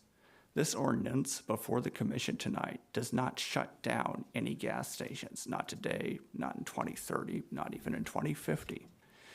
It just says that you can't build new ones. You can't expand gas station pumps at existing ones. And if you stop having gas station pumps for long enough at an existing one, you can't do that anymore.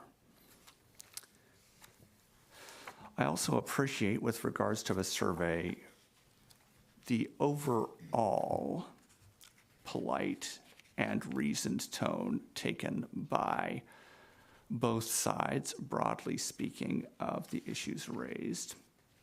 I would note that there was one comment in particular that I can't find looking through the written comments, but I recall reading through it online that, used some obscenities and made race-based remarks about council members.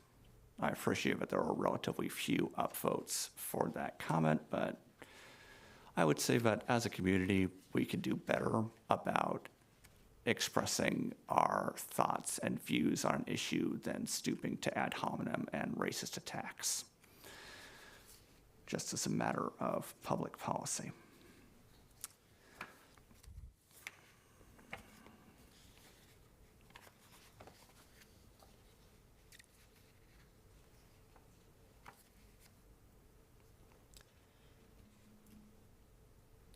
So then on page 25 of 132, dig in again to the definition of alternative fuel station. Do we have the ability to limit or structure that definition in any way, or is this basically what's required by law? No, we could modify as needed. This is just proposed language. Because this comes back to the point I raised earlier about my concern about, hydrogen in particular in residential commercial zoned areas. So that's going again to attachment A, page. Which one was it? 49, the giant land use table. So I note that electrical is going to have different sorts of fire risks than a gas tank would. But hydrogen in particular has potential seepage issues that biofuels may not, or that gasoline may not, just due to the nature of the molecule itself and how it's stored, unless you're doing liquefied cooling, which would also have energy implications. If you're storing it as a gas, it's very hard to prevent it from leaking into the environment. And hydrogen fires can be, concerning. So would it be possible for us to basically put fire conditions on the permitted by right use for alternative fuel stations? Or does permitted by right mean we're not even allowed to consider that? Permitted by right means it's a land use that's allowed on the site without any special discretionary review and approval. There would be standards applicable that would be outside of local regulatory standards, such as state standards for health and safety, regional or federal. So if there is installation of infrastructure related to those, it would have to comply with those standards rather than something imposed by the city. All right. Going back to the staff report. Let's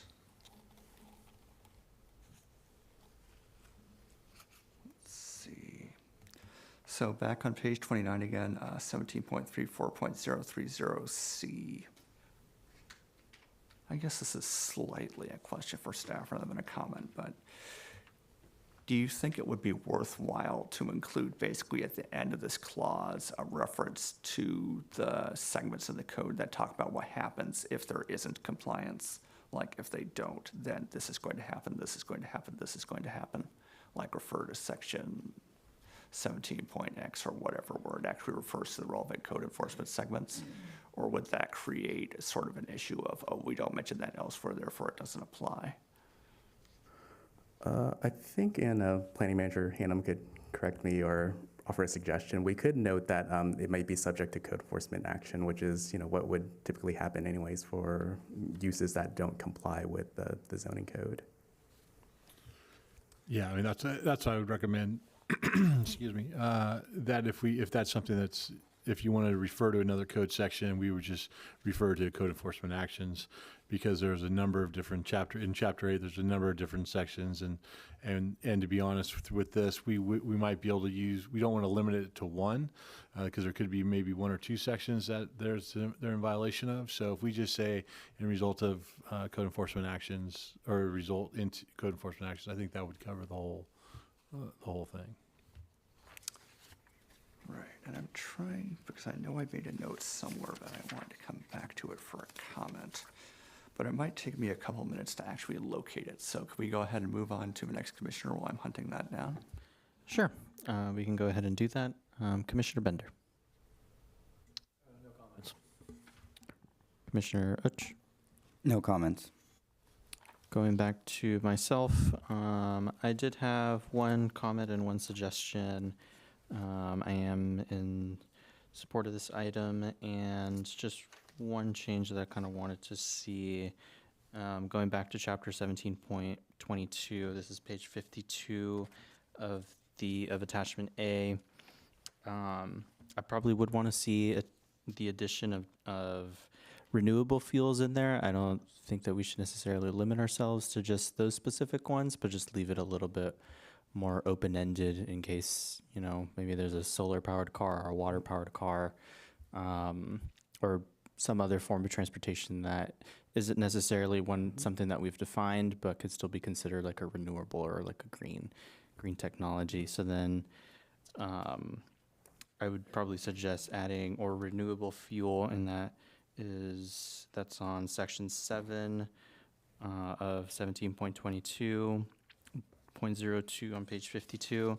And the other place where that pops up is also on page 56, that is of 17.34.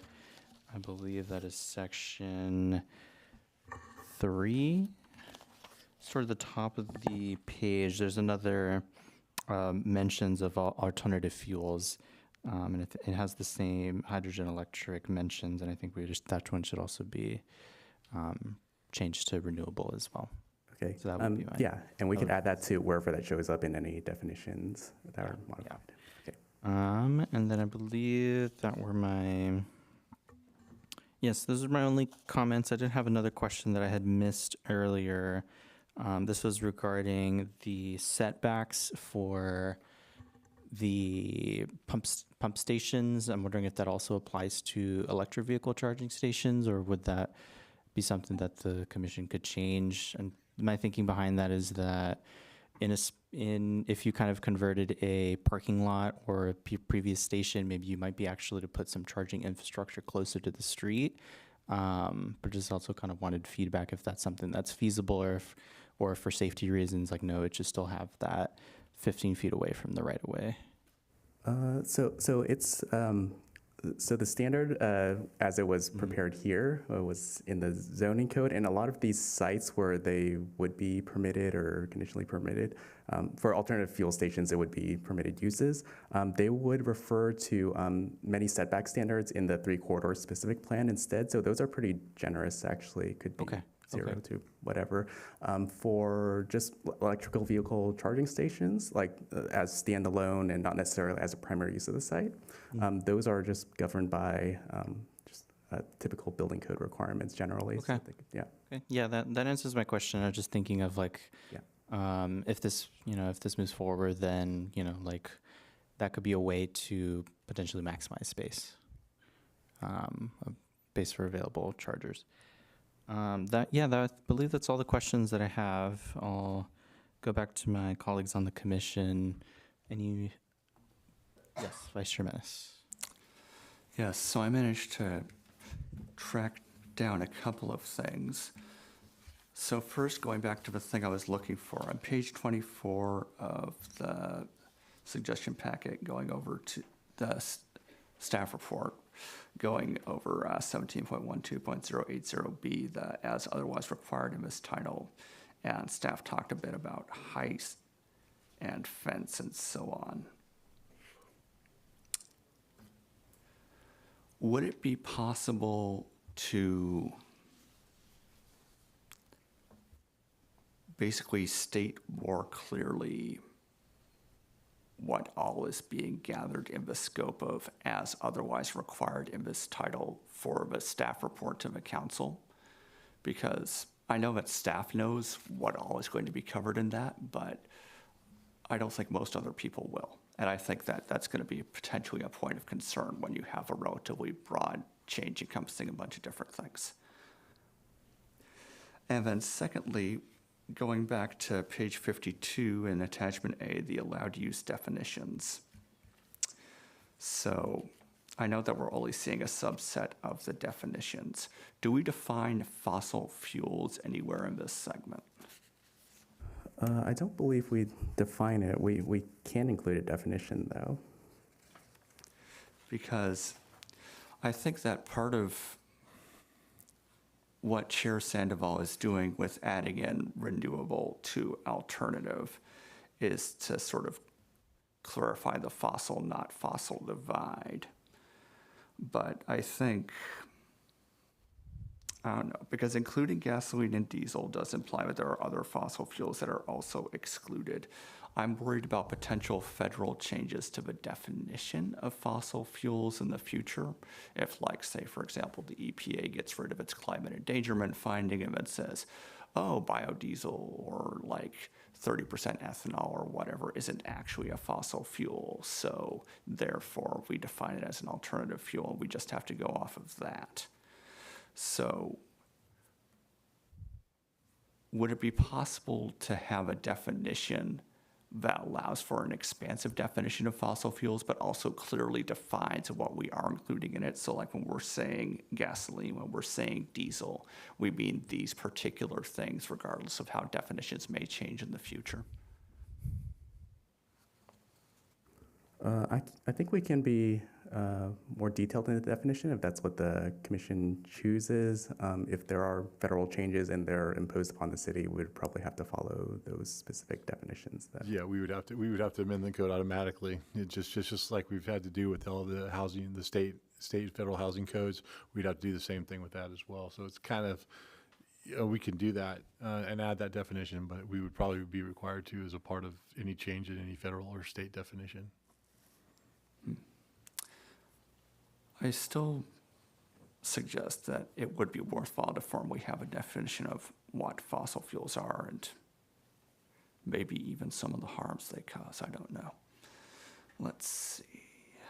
Looking through the other public comments.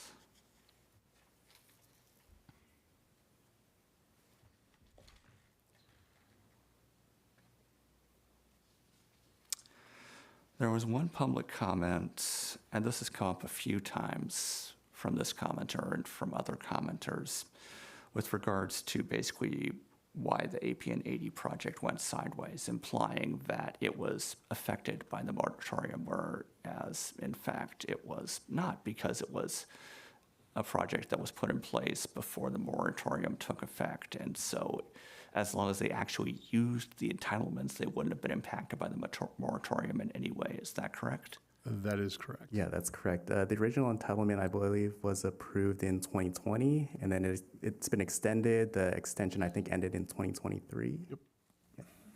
Right. And the other thing that I don't think people understand is that that property changed hands. So the original owner of the property was the one that pushed through the entitlement in 2020.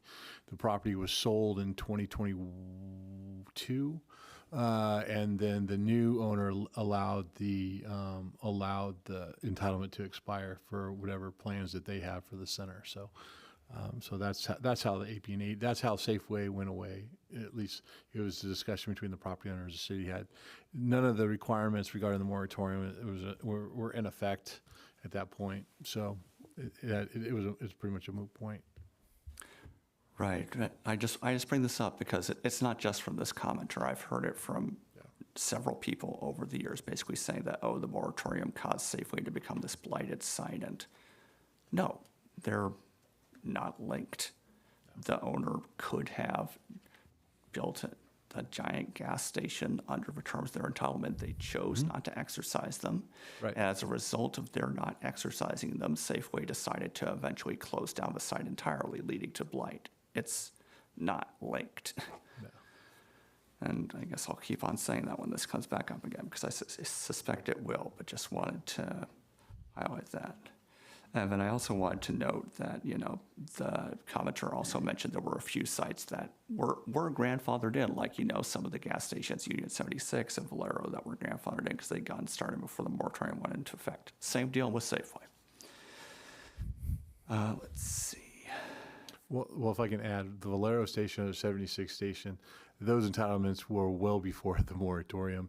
There were PG&E issues that caused the delay of the construction of that station. So that station was never involved in the moratorium or that. And plus it was finalized, I think, even before the moratorium went into place or right around there. So, even the Valero station or that 76 station there, it will become a legal nonconforming use with the passage of this ordinance, but at the time it was current, and even the urgency ordinance wouldn't have affected the construction of that project.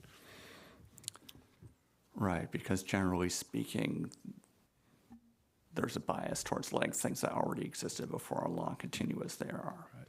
unless there's an exceptionally overriding reason. Right. So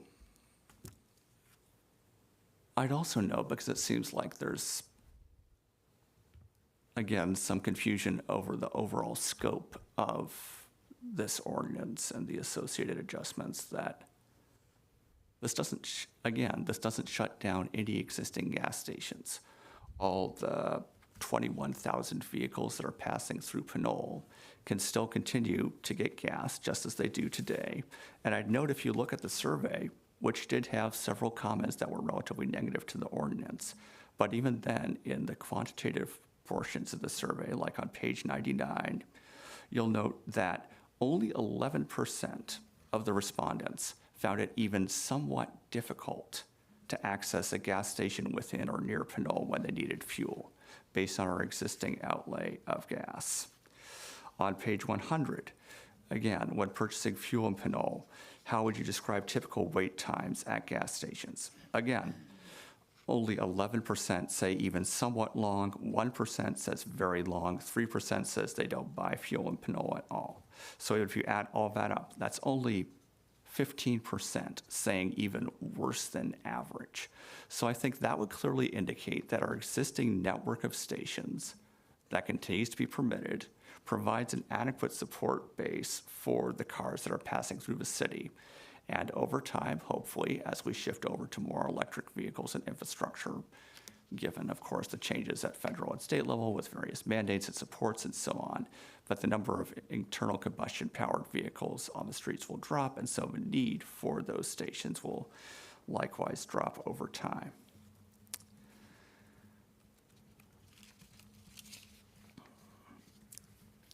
And I would also note on page 103 that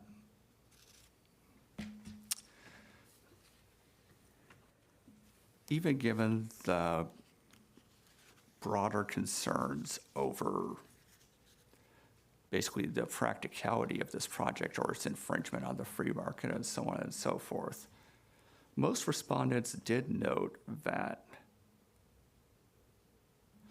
well, I should be more careful with this, because looking at page 103, there's a broader chunk in the middle here that says they're neither concerned or unconcerned about climate responses.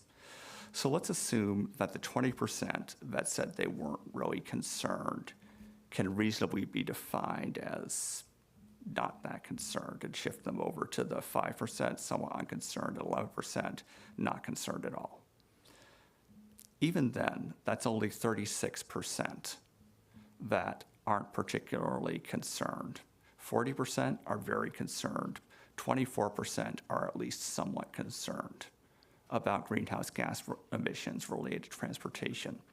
I think that's a sufficiently large chunk of the population to justify, acting on this on the basis of popular support.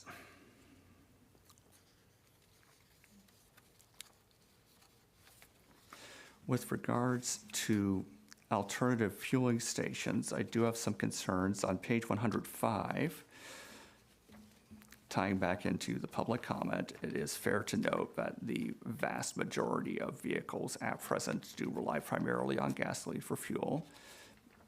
Like, there's only 23% that have half of the vehicles in their household or less rely on gasoline. The vast majority have 3/4 to, or no, I'm sorry, I misread that slightly. It's 23%. Plus or minus 3%, depending on how you calculate others, that have less than 75% of the vehicles in their household rely on gasoline, and then the other 74%, it's 3/4 to 100% of the vehicles rely on gasoline. And on the next page, page 106, following on that, there's the note that there's a pretty substantial portion that aren't actually interested in the alternative fuel stations. 31% aren't interested at all. 10% are somewhat uninterested, so that's 41% not really interested, and then 14% sort of neutral. And then you have 27% very interested, 19% somewhat interested, for about 46% with some interest. So I think that's potentially a point of concern with regards to what we're considering with regard to alternative fuel stations, basically like the limits on that.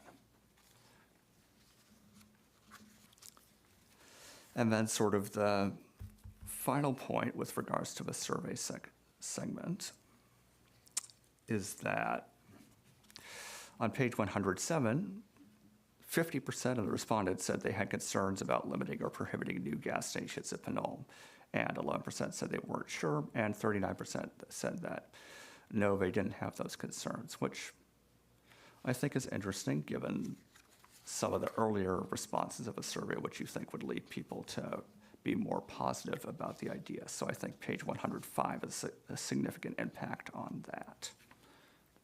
So I just want to say that I do recognize the concerns that the vast majority of the people in Pinole who primarily rely on gasoline-powered vehicles have with regards to their ability to continue to access fossil fuels to power their existing vehicles, especially given the cost of acquiring new or used electric vehicles. And that's why I will yet again note that this does not close down any existing station, that the existing network of stations is broadly noted by the same group of people in the survey that said that they were concerned about this as adequate, as you can see in the earlier pages of the survey, as noted, and that there's no drop dead date in the ordinance where it would shift from an existing non-conforming use to a flat out not permitted use at all. So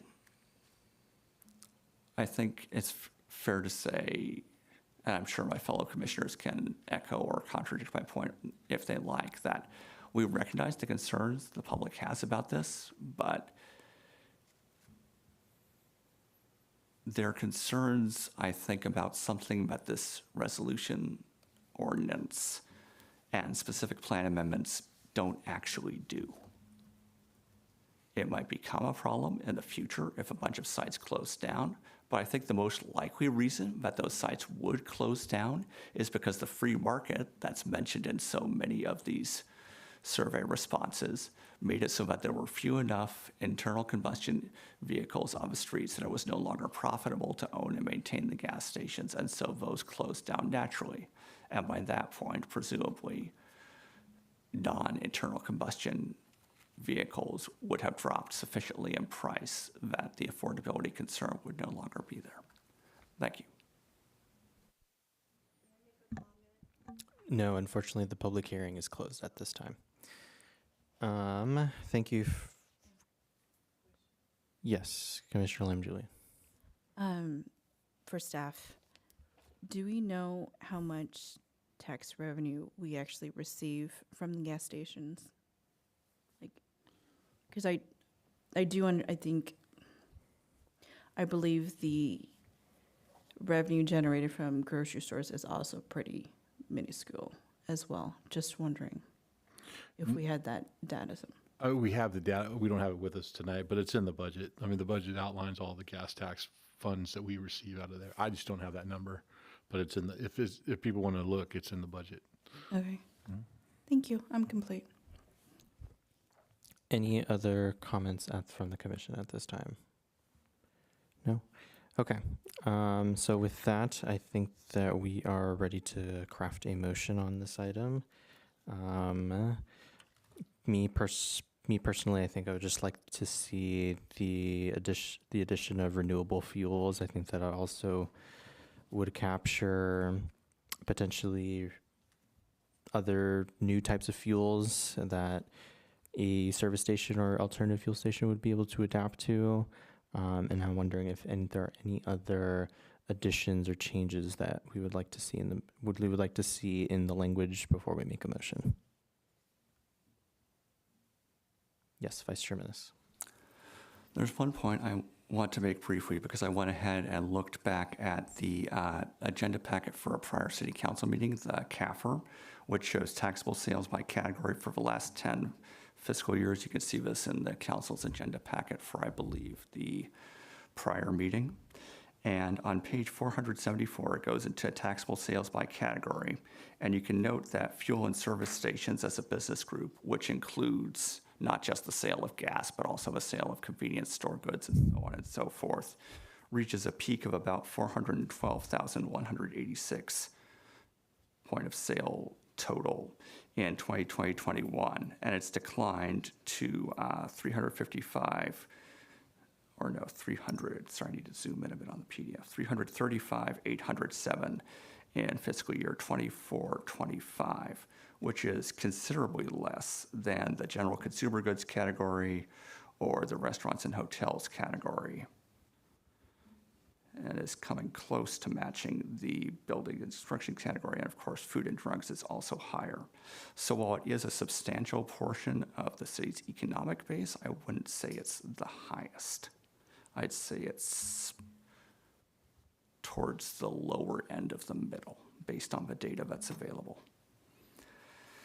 Now, with regards to changes, I would like to, again, request that I don't know whether this requires a amendment to the actual text of the code or whether it just requires an amendment to the staff report, but that for 17.12.080B, that what all is covered by the as otherwise encompassed in this title be explained more explicitly.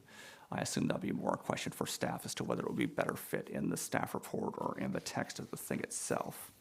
But I do think that it would be worthwhile to have that modification. For 17.34.030C2, I think it will be worthwhile to indicate basically some of the potential consequences. Like, you don't necessarily need to say they only apply to this item, but just say like, as would occur in any other loss of use, that this thing and this thing and this thing would happen in this order, basically going over what the potential consequences are, so it's clearer to everybody, both the public and people, relying on that particular segment of the ordinance. Going to section 17.34.050 subsection E, building and canopy design, the notwithstanding clause. How does staff want to handle that? Do you just want to strike the or specific plan there?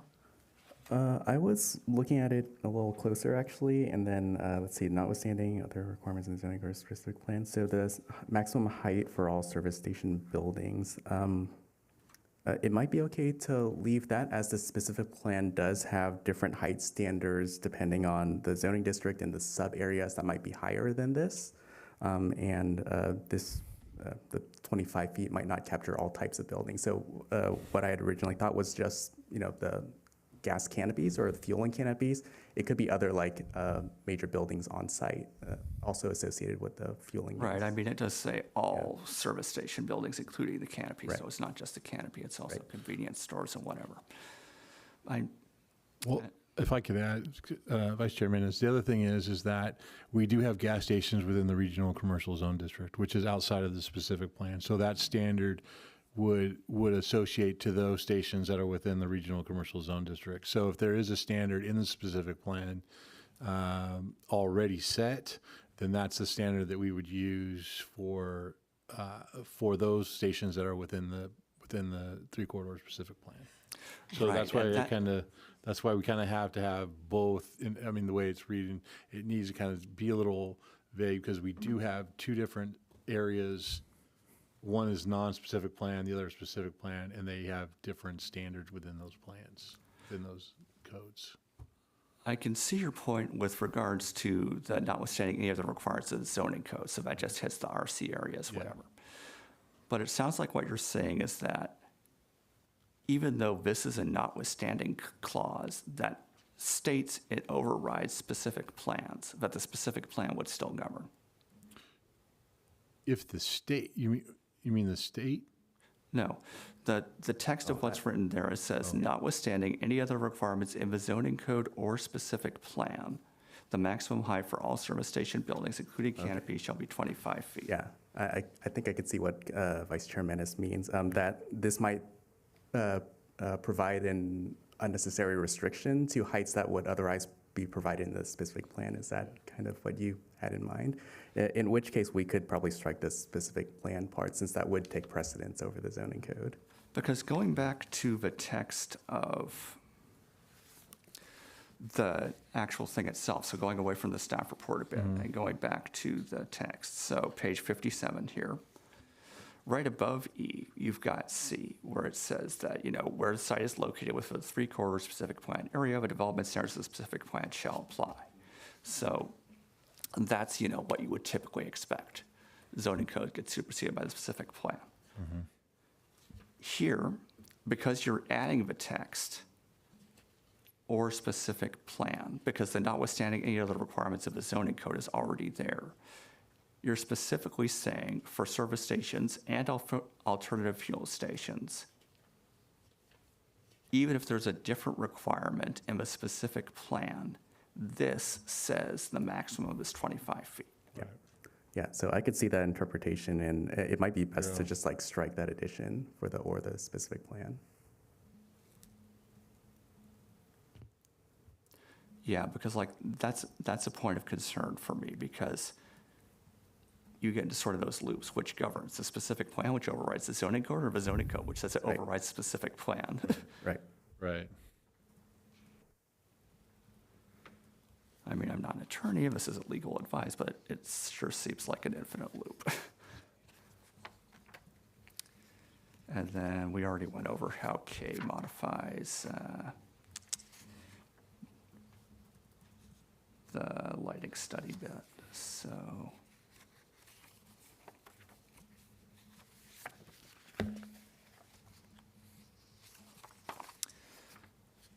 Did we already go over my comments about fossil fuel and definitions being added in, or have we not gone over that yet with regards to the final adoption?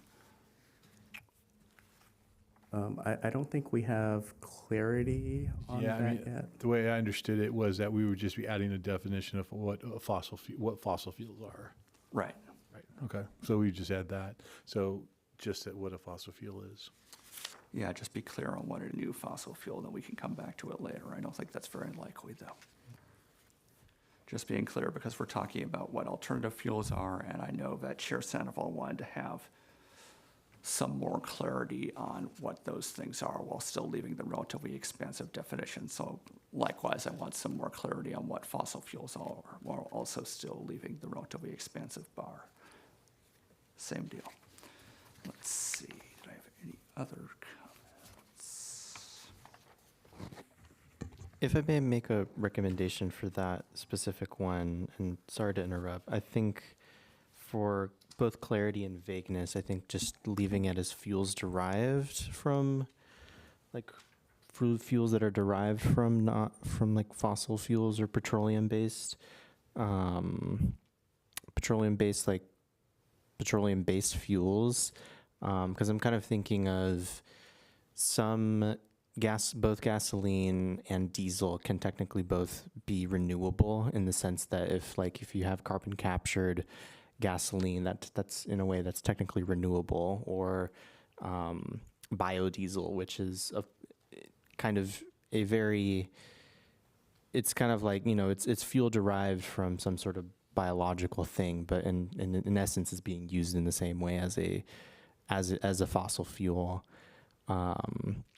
So I'd be potentially a little bit more cautious with just trying to keep it a little bit more vague, in a way that kind of allows that, or not necessarily vague, but also cautious in how we're necessarily defining that, because I don't think we necessarily want to limit a future type of fuel of the future, whatever it may be, by explicitly defining what we're saying here, what we're trying to go against, if that makes sense. Well, it also sounds like, Chair Sandoval, as if you have some concerns then about our existing definition of alternative fuels, because biodiesel was explicitly included as one of the sort of three clauses. You've got electrical, you've got hydrogen, and you have biodiesel, I believe is the technical term. Let me go ahead and look at the definition again. It's listed as biofuel. Biofuel, yes, rather than biodiesel specifically. But I think that's part of why having more clarity around just what fossil fuels are. So like, for example, if you're just adding a bit of corn ethanol into diesel, that doesn't make it biofuel and therefore valid. Like some more clarity around like what's the dividing line between biofuel and a fossil fuel, because right now we've just got biofuel as an alternative fuel. As you noted, that's vague and subject to potentially the addition of fossil fuels to the mixture. I can see your point. I think we should still be a bit cautious with that, because I think most if somebody else knows more, please correct me if I'm wrong, most gasoline that's sold in the state is also it's about 10 to 15% ethanol, which is biofuel. But that doesn't necessarily mean that we're calling all gasoline biofuel. So like I could see your point, but I think we should be a bit more vague with how we're defining it. Would it be possible to at least define what biofuel is? Because I think that's my single area of greatest concern in this item.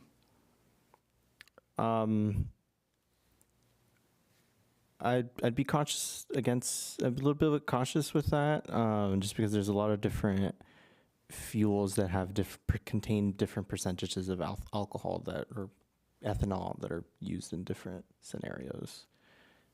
So like thinking of like E85, which is 85% ethanol, is kind of technically used in a way a biofuel, but not necessarily used in a sense that we would kind of think of as a renewable biofuel. I think something like that may go a little bit against like the intent of like what we're defining it as. Right, and I mean, this is the point in time where we're clarifying our intent, right? Like, this is the point where we're making recommendations to the council, who are making the final decision on what text becomes law and what does not.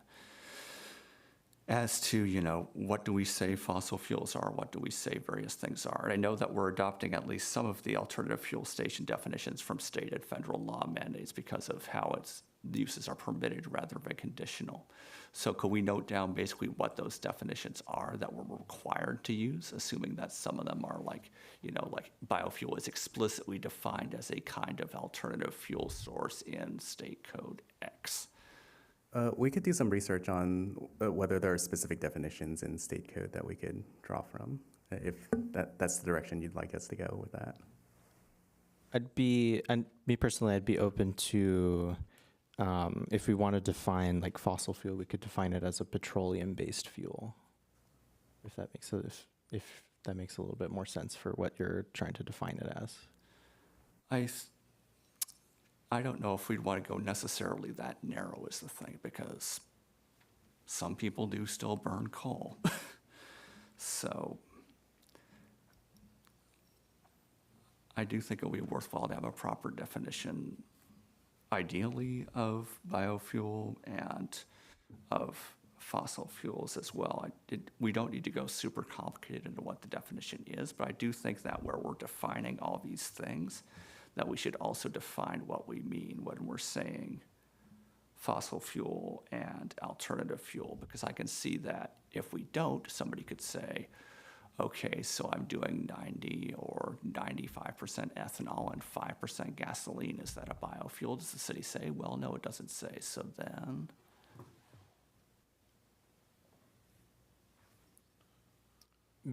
Still, I think we're getting a little bit into the weeds of it. My suggestion would just be that if we want to define it as petroleum-based fossil fuels, that way we're identifying what the issue is, but we're also kind of, because to kind of counter that, you can kind of make the argument for something like gray hydrogen, which is sometimes it's petroleum derived. And it's used as a renewable, but that doesn't necessarily mean that it's that doesn't necessarily mean that it's like a green fuel. Like your tailpipe emissions are being cut by that, but at the same time, like, you're not it's kind of going too much into the weeds. Kind of can go against like the intent of what we have, and I think just having something that's a little bit more on the vague side, but just very kind of narrowing what we're like trying to go against here. I think that would probably be my suggestion, to just simply say like petroleum-based fossil fuels. Chair? Yes, Commissioner Bender. I would just like to say I would agree with that opinion. We're going a little too far. I mean, I'm not even thrilled about the hydrogen, but I'm going to let it stand. I think there is a bigger intent here, which is simply to put a stop to new gasoline stations. And I'm very comfortable with that, and I'm very comfortable overall with the way it's laid out. I don't know how other commissioners feel about that. I guess my concern is if we're following Chair Sandoval's suggestion to basically narrow the definition of fossil fuels, which putting petroleum in front of it would do, that we potentially run into the same issues you're raising with narrowing the definition of alternative fuels by the other direction, like coal, syngas, and the like. I know that In the past, at least, I don't know how viable a technology it is currently. There was direct conversion of coal into oil and then gasoline. Would that count as a petroleum-based derivative? If you're using coal and gas to power a vehicle, Right. I don't know of any vehicle that has that. I don't see that in the near future. I'm just saying, right now, the definition of fossil fuels that's existing in the document, if we don't change anything, would cover that. If we change it to, say, petroleum-based, I'm worried that we'd be adding an exception. Then we could also just leave it as it is and have it be open to interpretation later on. I'd be fine with that. I just don't want us to narrow the definition of fossil fuels. Yeah, well, I don't want to get too narrow and too wide at the same time. Fair enough, I'll withdraw that suggestion. And let's see, were there any other suggested amendments?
So I guess, I'm sorry, but this is actually a bit of a question for staff that I should have brought up earlier, looking back at it now.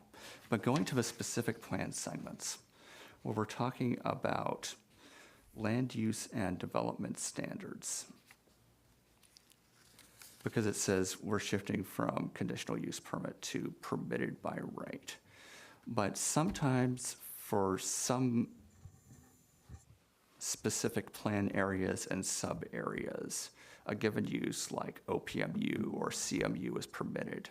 And in other areas, CMU or OPMU is barred for alternative fuel stations in particular. So is it just that we're permitted to bar that because the bar was previously in place for service stations as well, or is there another reason? No, that's essentially it, just to line up with what the permitted status was for service stations. It's just carrying over the permitting status. Okay, just wanted to follow up on that. Then that's all my comments for now. Thank you. All right. Now, do we have a motion on the motion?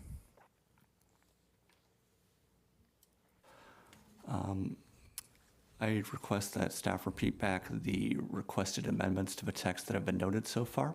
Okay. And feel free to correct me or add to it if I missed anything. So let's see. So the motion is for the modifications includes, addition of renewable fuel in the alternative fuel references in the definition, et cetera, whenever it references hydrogen, electric, biofuels, et cetera. Just to add that renewable fuel portion. And I've also noted that for the administrative design review section, where it talks about as otherwise required in the title, the staff recommends that we could just include in the staff report to City Council the various other requirements or other types of projects that require administrative design review. Let's see, so this is modification to 17.34.030C2. This talks about a loss of non-conforming status, and staff could add additional text referencing code enforcement actions for corrections after loss of non-conforming status. For 17.34.050E, let's see, I believe this was the fossil fuel discussion, if I'm not mistaken. And And the direction that I think I was hearing was that we should leave it fairly broad as it is. Yes. Okay. And those are the ones in my notes. Feel free to add to those if I missed anything. One correction, 17.34.050E wasn't the fossil fuel one, it was the or specific plan bit. Oh, okay, yes. So for 050E, we will strike the added text or specific plan. Yeah, I mean, maybe the attorney's office will find that there is some way to make that loop work, but I don't see it. The whole discussion about definitions was earlier, I think it was like 17.22.020G, so, and we would be modifying subsection 7, not subsection 6. Okay. And potentially making other modifications where we the phrase alternative fuel. If I'm understanding Chair Sandoval's suggested amendment, basically, it was basically every time it says something like alternative fuel station, have it say alternative renewable fuel station. Is that correct? Yes. Or was it to add alternative fuel in the list of different? It was to add add renewable to that list. Okay. So kind of, if I could go back to it in a way where it would read, so those types of fuels are still listed, but also adding like renewable. Let me see if I can find it very quickly. Page 52. So yes, that's page 52, section 7, alternative fuel. A retail business selling or dispensing motor vehicle fuels other than fossil fuels, including hydrogen, electricity, biofuel, or any other renewable fuel, and then can also continue as it's written, if that makes sense. Yeah, that makes sense. Perfect. Okay. So I guess in that case, I would make a motion to recommend to the council that it adopt the suggested municipal code and specific plan amendments and make the associated findings of conformity with the general plan and exemption from the California Environmental Quality Act.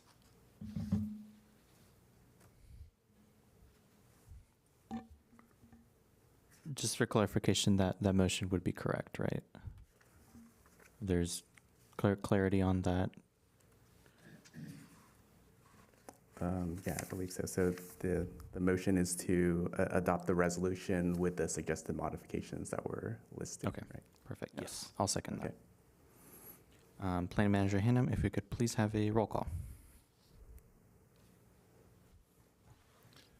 Commissioner Uch, Yes. Commissioner Huey, Yes. Commissioner Lam Julian, Yes. Commissioner Bender, Yes. Vice Chair Menes, Yes. Chair Sandoval. Yes. Motion carried 6-0. Thank you. And with that, just an appeal note. If you challenge a decision of the commission regarding a project in court, you'll be limited to raising only those issues you or someone else raised at the public hearing or in writing delivered to the city of Pinole at or prior to the public hearing. And with that, we will move on to old business, which is the 1880 Ideas and Concepts Resolution to the City Council. The Planning Manager Hannum or Associate Planner Shu, if there's any information on this item for us. Yeah, basically what we're doing, Mr. Chair, at our last meeting, we had a kind of a small discussion on who would represent the commission or who at the council meeting as part of this resolution. Since this is a resolution that's coming to the city council, we're bringing this item back so that the commission can select a member of the commission to be a representative at the time that we bring this item to the council. We're looking to bring this item to the council sometime in the next couple of months, and so we just want to make sure that there's somebody from the commission represented. I mean, we'll have a staff report. We'll give the staff recommendation. We'll give the planning commission recommendation. But if there's someone from the planning commission to speak on this item as a whole, then we would need a representative appointed by the commission. Thank you for that. And I did want to note that I am interested in being the representative, but I did have a question as what exactly would that, what exactly would it be? Would it be that this person would be giving the presentation, or they would just kind of sit there while the presentation is being given, or? Well, basically what would happen is how it would work is staff would give the staff report of how it came to fruition.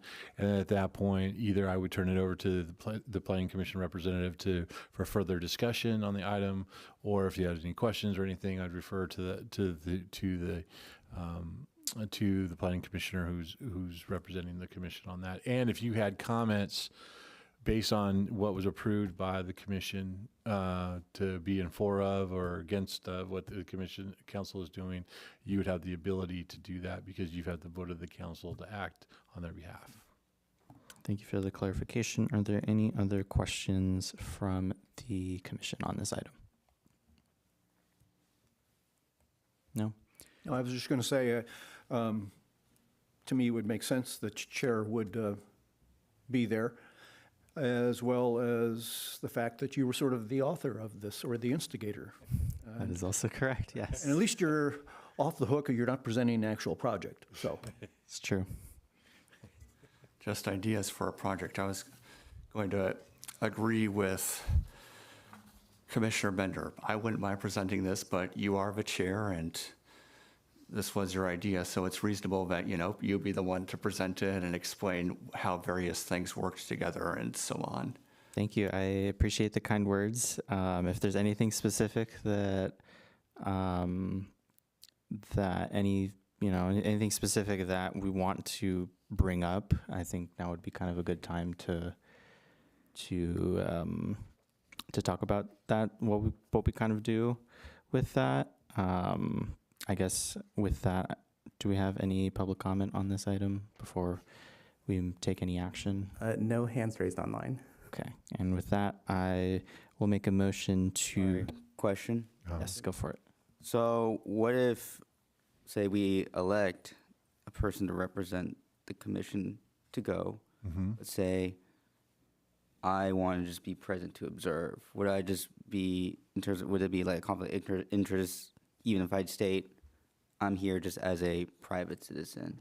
No, you can be in the meeting all of you could come to the meeting, just sitting in all your different areas so you're not all sitting together for a Brown Act violation. But if you wanted to speak on the item as a private citizen, you can. So you wouldn't be able to go up, I'm Andrew Urch on the Planning Commission, but you could be, I'm Andrew Urch, 695 Sunnyview Way, so you can always speak as a private citizen on an item. You can sit you have the ability to sit in the audience as part of this item as a commissioner and as a private citizen and stuff. But to comment, you would comment as a private citizen if you were to make a comment on the item. Thank you for clarification, because don't want to cause any issues for the commission. Yes. And I do share with my commissioners that Chair Sandoval should represent us as represents us here right now and does I would say really good job in managing our meetings. Thank you. That's all I have to say. Yes, Vice Chair Minnis. I would just note that, in response to Commissioner Uch's comment, that I make public comments as a private citizen at city council meetings all the time. And it seems to go just fine, far as I can tell.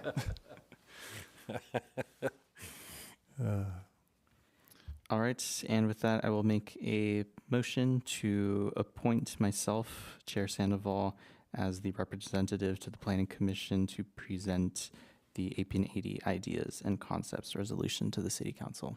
I'll second. Thank you, Commissioner Bender. If we can please have a roll call. Commissioner Huey, Yes. Commissioner Uch, Yes. Commissioner Lamb-Julian, Yes. Commissioner Bender, Yes. Vice Chair Menes, Yes. Chair Sandoval. Yes. Motion carries 6-0. Thank you to my colleagues for the support on this item. I'm a bit honored I can go represent us to City Council. And if there's anything specific that anyone wanted to make sure that gets highlighted, please let me know. Obviously, don't tell somebody else that you're another commissioner, another colleague, don't want to be violating the Brown Act. But please feel free to reach out to me if there's anything specific that you would like to see highlighted. I'd be happy to sit down and talk about it. And with that, that moves us to our new business, which we have none.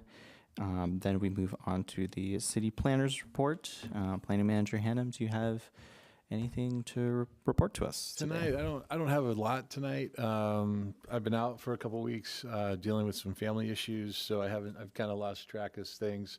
Not lost track, but I mean, I'm still gathering some information on some items for you for your next meeting. Just wanted to let you know that for your next meeting, you'll have conditional use permit review for Uptown Yard. That'll be coming to you at your next meeting.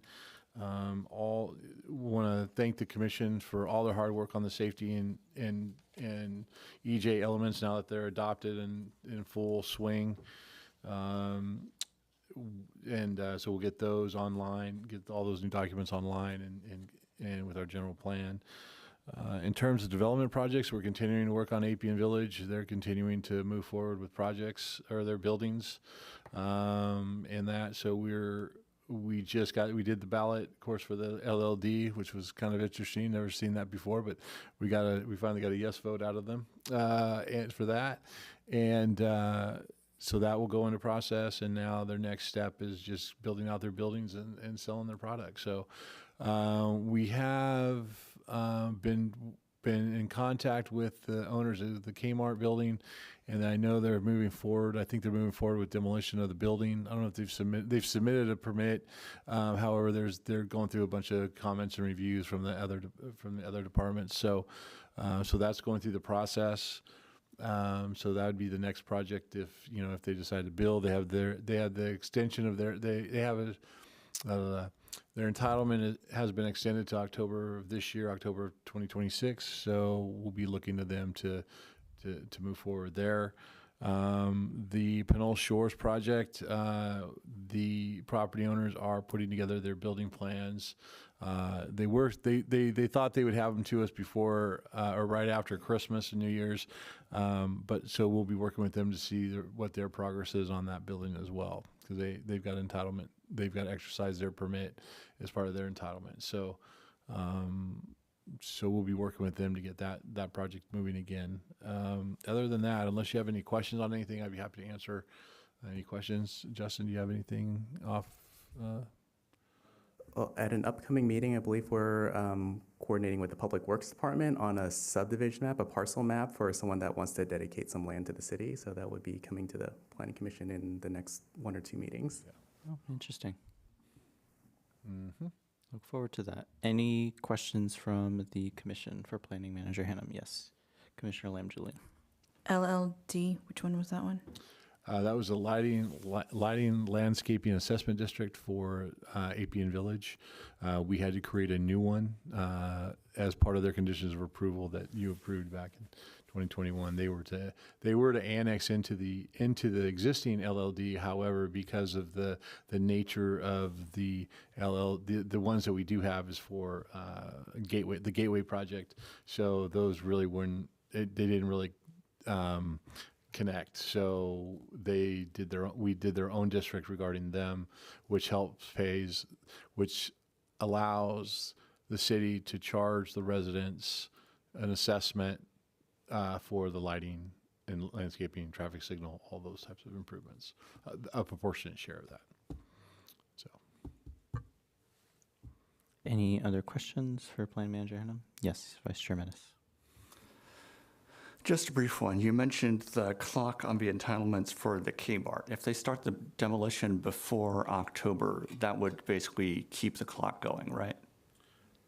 In this case, no. I think the condition read that they had to submit for a building permit. Okay, so they need to have the demolition done basically by September in order to get started on the building permit process, or is that a two-track sort of thing? Well, no. I mean, they can submit their building permit plans anytime they want up until October. So yeah, the demo permit was just a portion of it was a condition of approval of the project that they had to adhere to. So prior to the issuance of a building permit, so they can submit and all that, but the demo would have had to been done prior to the issuance of the permit. Got it. So it's, this is necessary for this, but also that. Yes. Okay, that's my only question there. Any other questions? Nope. I was also going to ask about when the Kmart entitlements were going to expire, but it looks like that was already answered. Do we have any public comment on this item? No one's online at this point. Thank you. And are there any commissioners that would like to report anything out? No? Seeing none, we'll be moving on to communications. Are there any communications? Yes, Vice Chair Menace. Yes, I do have a few communications about events happening within the city of Pinole. Let me go ahead and pull them up here. So first off, tomorrow there's going to be the usual senior food distribution at the Senior Center from 10 to 11 a.m. You need to fill out an application either there or online beforehand. And then there's also going to be a special city council meeting tomorrow at 6 p.m. This is going to have one item on its agenda, a closed session appointment of a city manager, not interim or acting, so not quite sure what's going on there. The Community Service Commission meeting on Wednesday, the 28th, is going to be canceled. And I would also note there's going to be a protest this Saturday from 11 to 2:15 p.m. at the intersection of Tennant and San Paulo Avenue, if people are interested in that. Thank you. Thank you. Are there any other communications? All right. Our next regularly scheduled planning commission. Chair, I do see a hand raised online now. Okay. Yeah. If we can have the public comment, please. Okay. This is caller with the phone number ending in 5748. Yes. Please go ahead when you're ready. Yes, You'll have please 5 minutes. press *6 to unmute.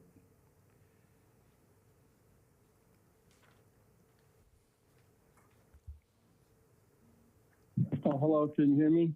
Yes, we can hear you. Yes, I wanted to ask the planning manager if he has an update on the property behind the 7-Eleven and Coffee Donut Shop there on Pinole Valley Road that I know was stalled for a while with regard to the owner and the build out. And also the other question I had, I missed the discussion and meeting on for the I guess it was reviewing the commercial or building codes for the restaurant, the parklet amendments for parklets. That being said, I had a question. Is the new restaurant at Trader Joe's Shopping Center, Dave's Hot Dave's Chicken?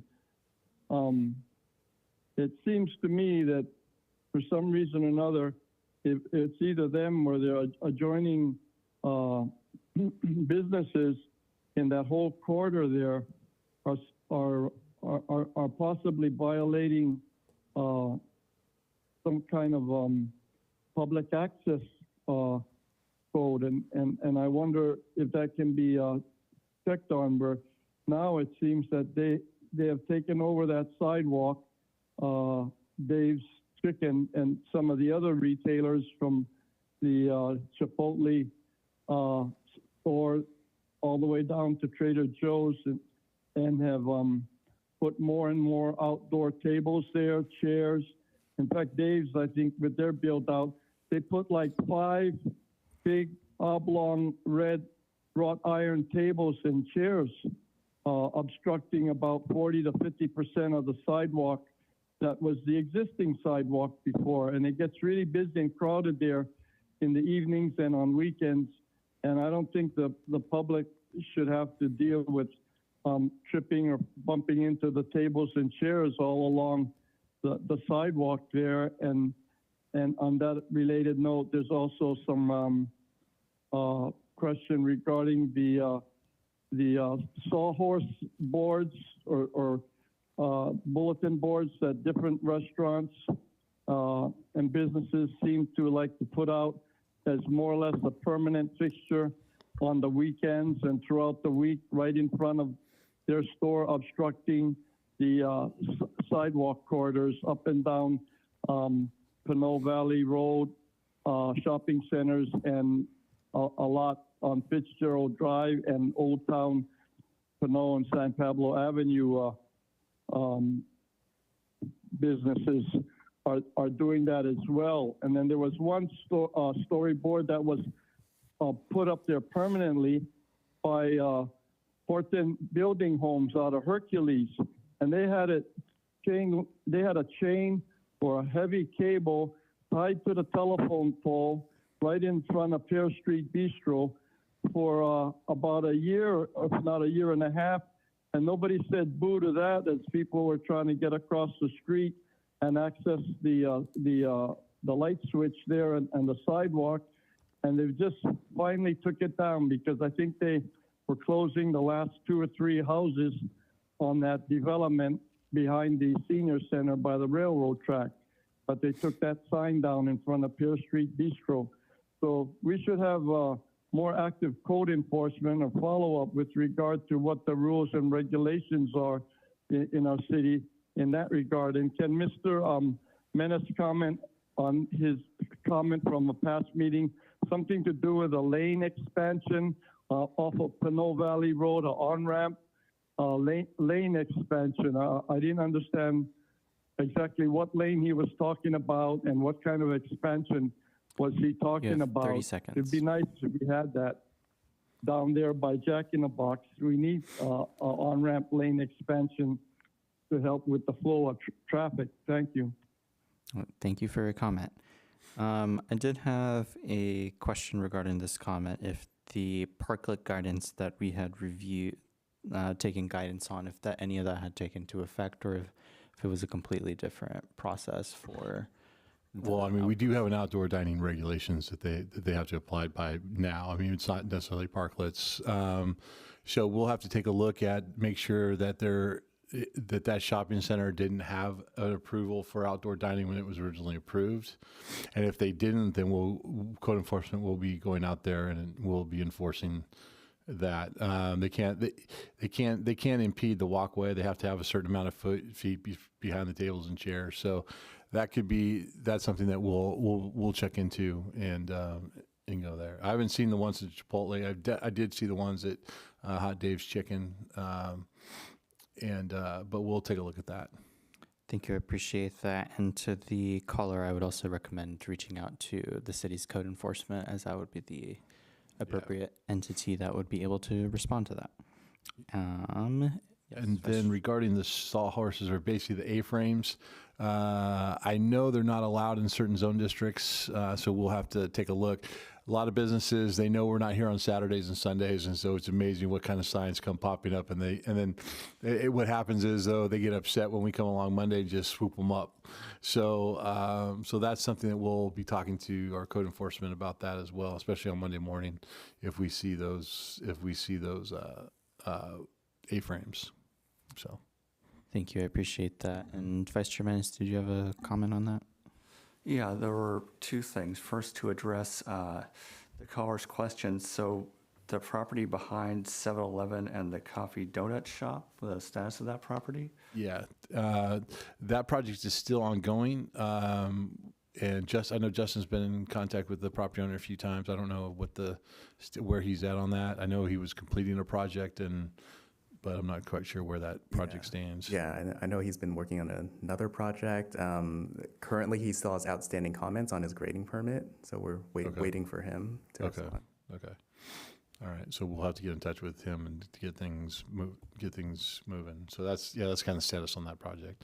And for those of you that don't know what project that is, that's the 29-unit apartment complex that kind of sits behind the 7-Eleven, but it's on this property, and it's also a 17,000 square foot commercial addition to the back of the building, so, as well. So. Are there any permitting timelines on that one, or is it still a long way off in the future for that? It's pretty, yeah, there are some timelines. However, they've done some things real early in the process regarding their parking lot, and they had some fault issues that they went through. And because of the major expense that was, the city allowed them to that's kind of like the activation of the exercise of their entitlement. So they have the exercise of their entitlement. Now it's just a matter of pushing it forward and seeing what the progress is, and then the city can take action depending upon the conditions of approval and what they say and what we've done up to this point. So that's something we can take a look at. Okay. And then with regards to the chain of the street, do you know what that was in reference to? No, I think it was, there was a real estate sign. There was a real estate sign, and I don't know how it was attached, but it was near Pear Street Bistro, and I think that subdivision went up a long time ago. And I mean, I don't know if KB Home, because I know it was a KB Home sign, I don't know if they got a permission to put a permit up there or whatever. In a lot of cases, the home builders they'll placard the city with signs regarding, and arrows and stuff regarding their signs. But I'm not sure because that subdivision was started well before I got here. And so I'm not sure what entitlement or what approval they've got to put a sign up there or not, but we can check into that. But if it's gone, then we really don't have to worry about it. But we'll take a look at what that chain is. So I don't know what that is. Sure. And then in reference to the caller's direct question to me, I was referencing a project that the County Department of Transportation brought before the city of Pinole back in, I want to say, 2020, maybe 2019, sometime near the start of the COVID-19 pandemic or a bit before it, where we were discussing various projects that were linked with I think like the Measure J and C funds, with like how they were doing smart streets, and in particular how that was linked to expansion of the on-ramps. And one project that they had listed for Pinole, though they never did narrow down an exact time for when that project would happen, was expanding the eastbound on-ramp from Pinole Valley Road to the I-80 eastbound from 1 lane to 2 lanes, which would also relieve some of the traffic issues there. But that depends on county funding and Caltrans and all the rest of that. It's not something the city has any particular direct influence over, unfortunately. No, and in most cases, those projects, I mean, they could be recommended by the city for Caltrans, but anything that has to do with their on-ramps and right-of-ways have to be put in their the county's transportation plan. Well, it's actually ABAG's regional transportation plan, and I don't know. I'm not quite sure where they are on those projects on that. So, just wanted to clarify that it does exist as a project. It's in the system, but it's not in the city's system, if that makes any sense. Yeah. And I think that's all of the questions that rose up there. Y'all are going to be looking into Dave's Hot Chicken and whatnot. Though I guess sort of one quick question leading off of that. If there was already an outdoor dining permit there that covered Pete's, would that also automatically extend to cover Dave's Hot Chicken because they're both in the same? Not necessarily. It all depends on how when the center was developed. Because like out in the Pinole Vista areas, it's the whole center that can do outdoor dining when they got their approval. So we'll probably have to go back and try and hunt down what got approved out there and in the original project. And if we can't find it, then they're all going to have to come in with outdoor dining permits, existing outdoor dining permits. Got it. Just wanted to clarify that point. Thank you. Mm-hmm. Thank you for those updates. And any other questions or comments from the commission on that? Looks like there is none. Our next Planning Commission meeting is scheduled for February 9th, 2026 at 7 p.m. And with that, we are adjourned.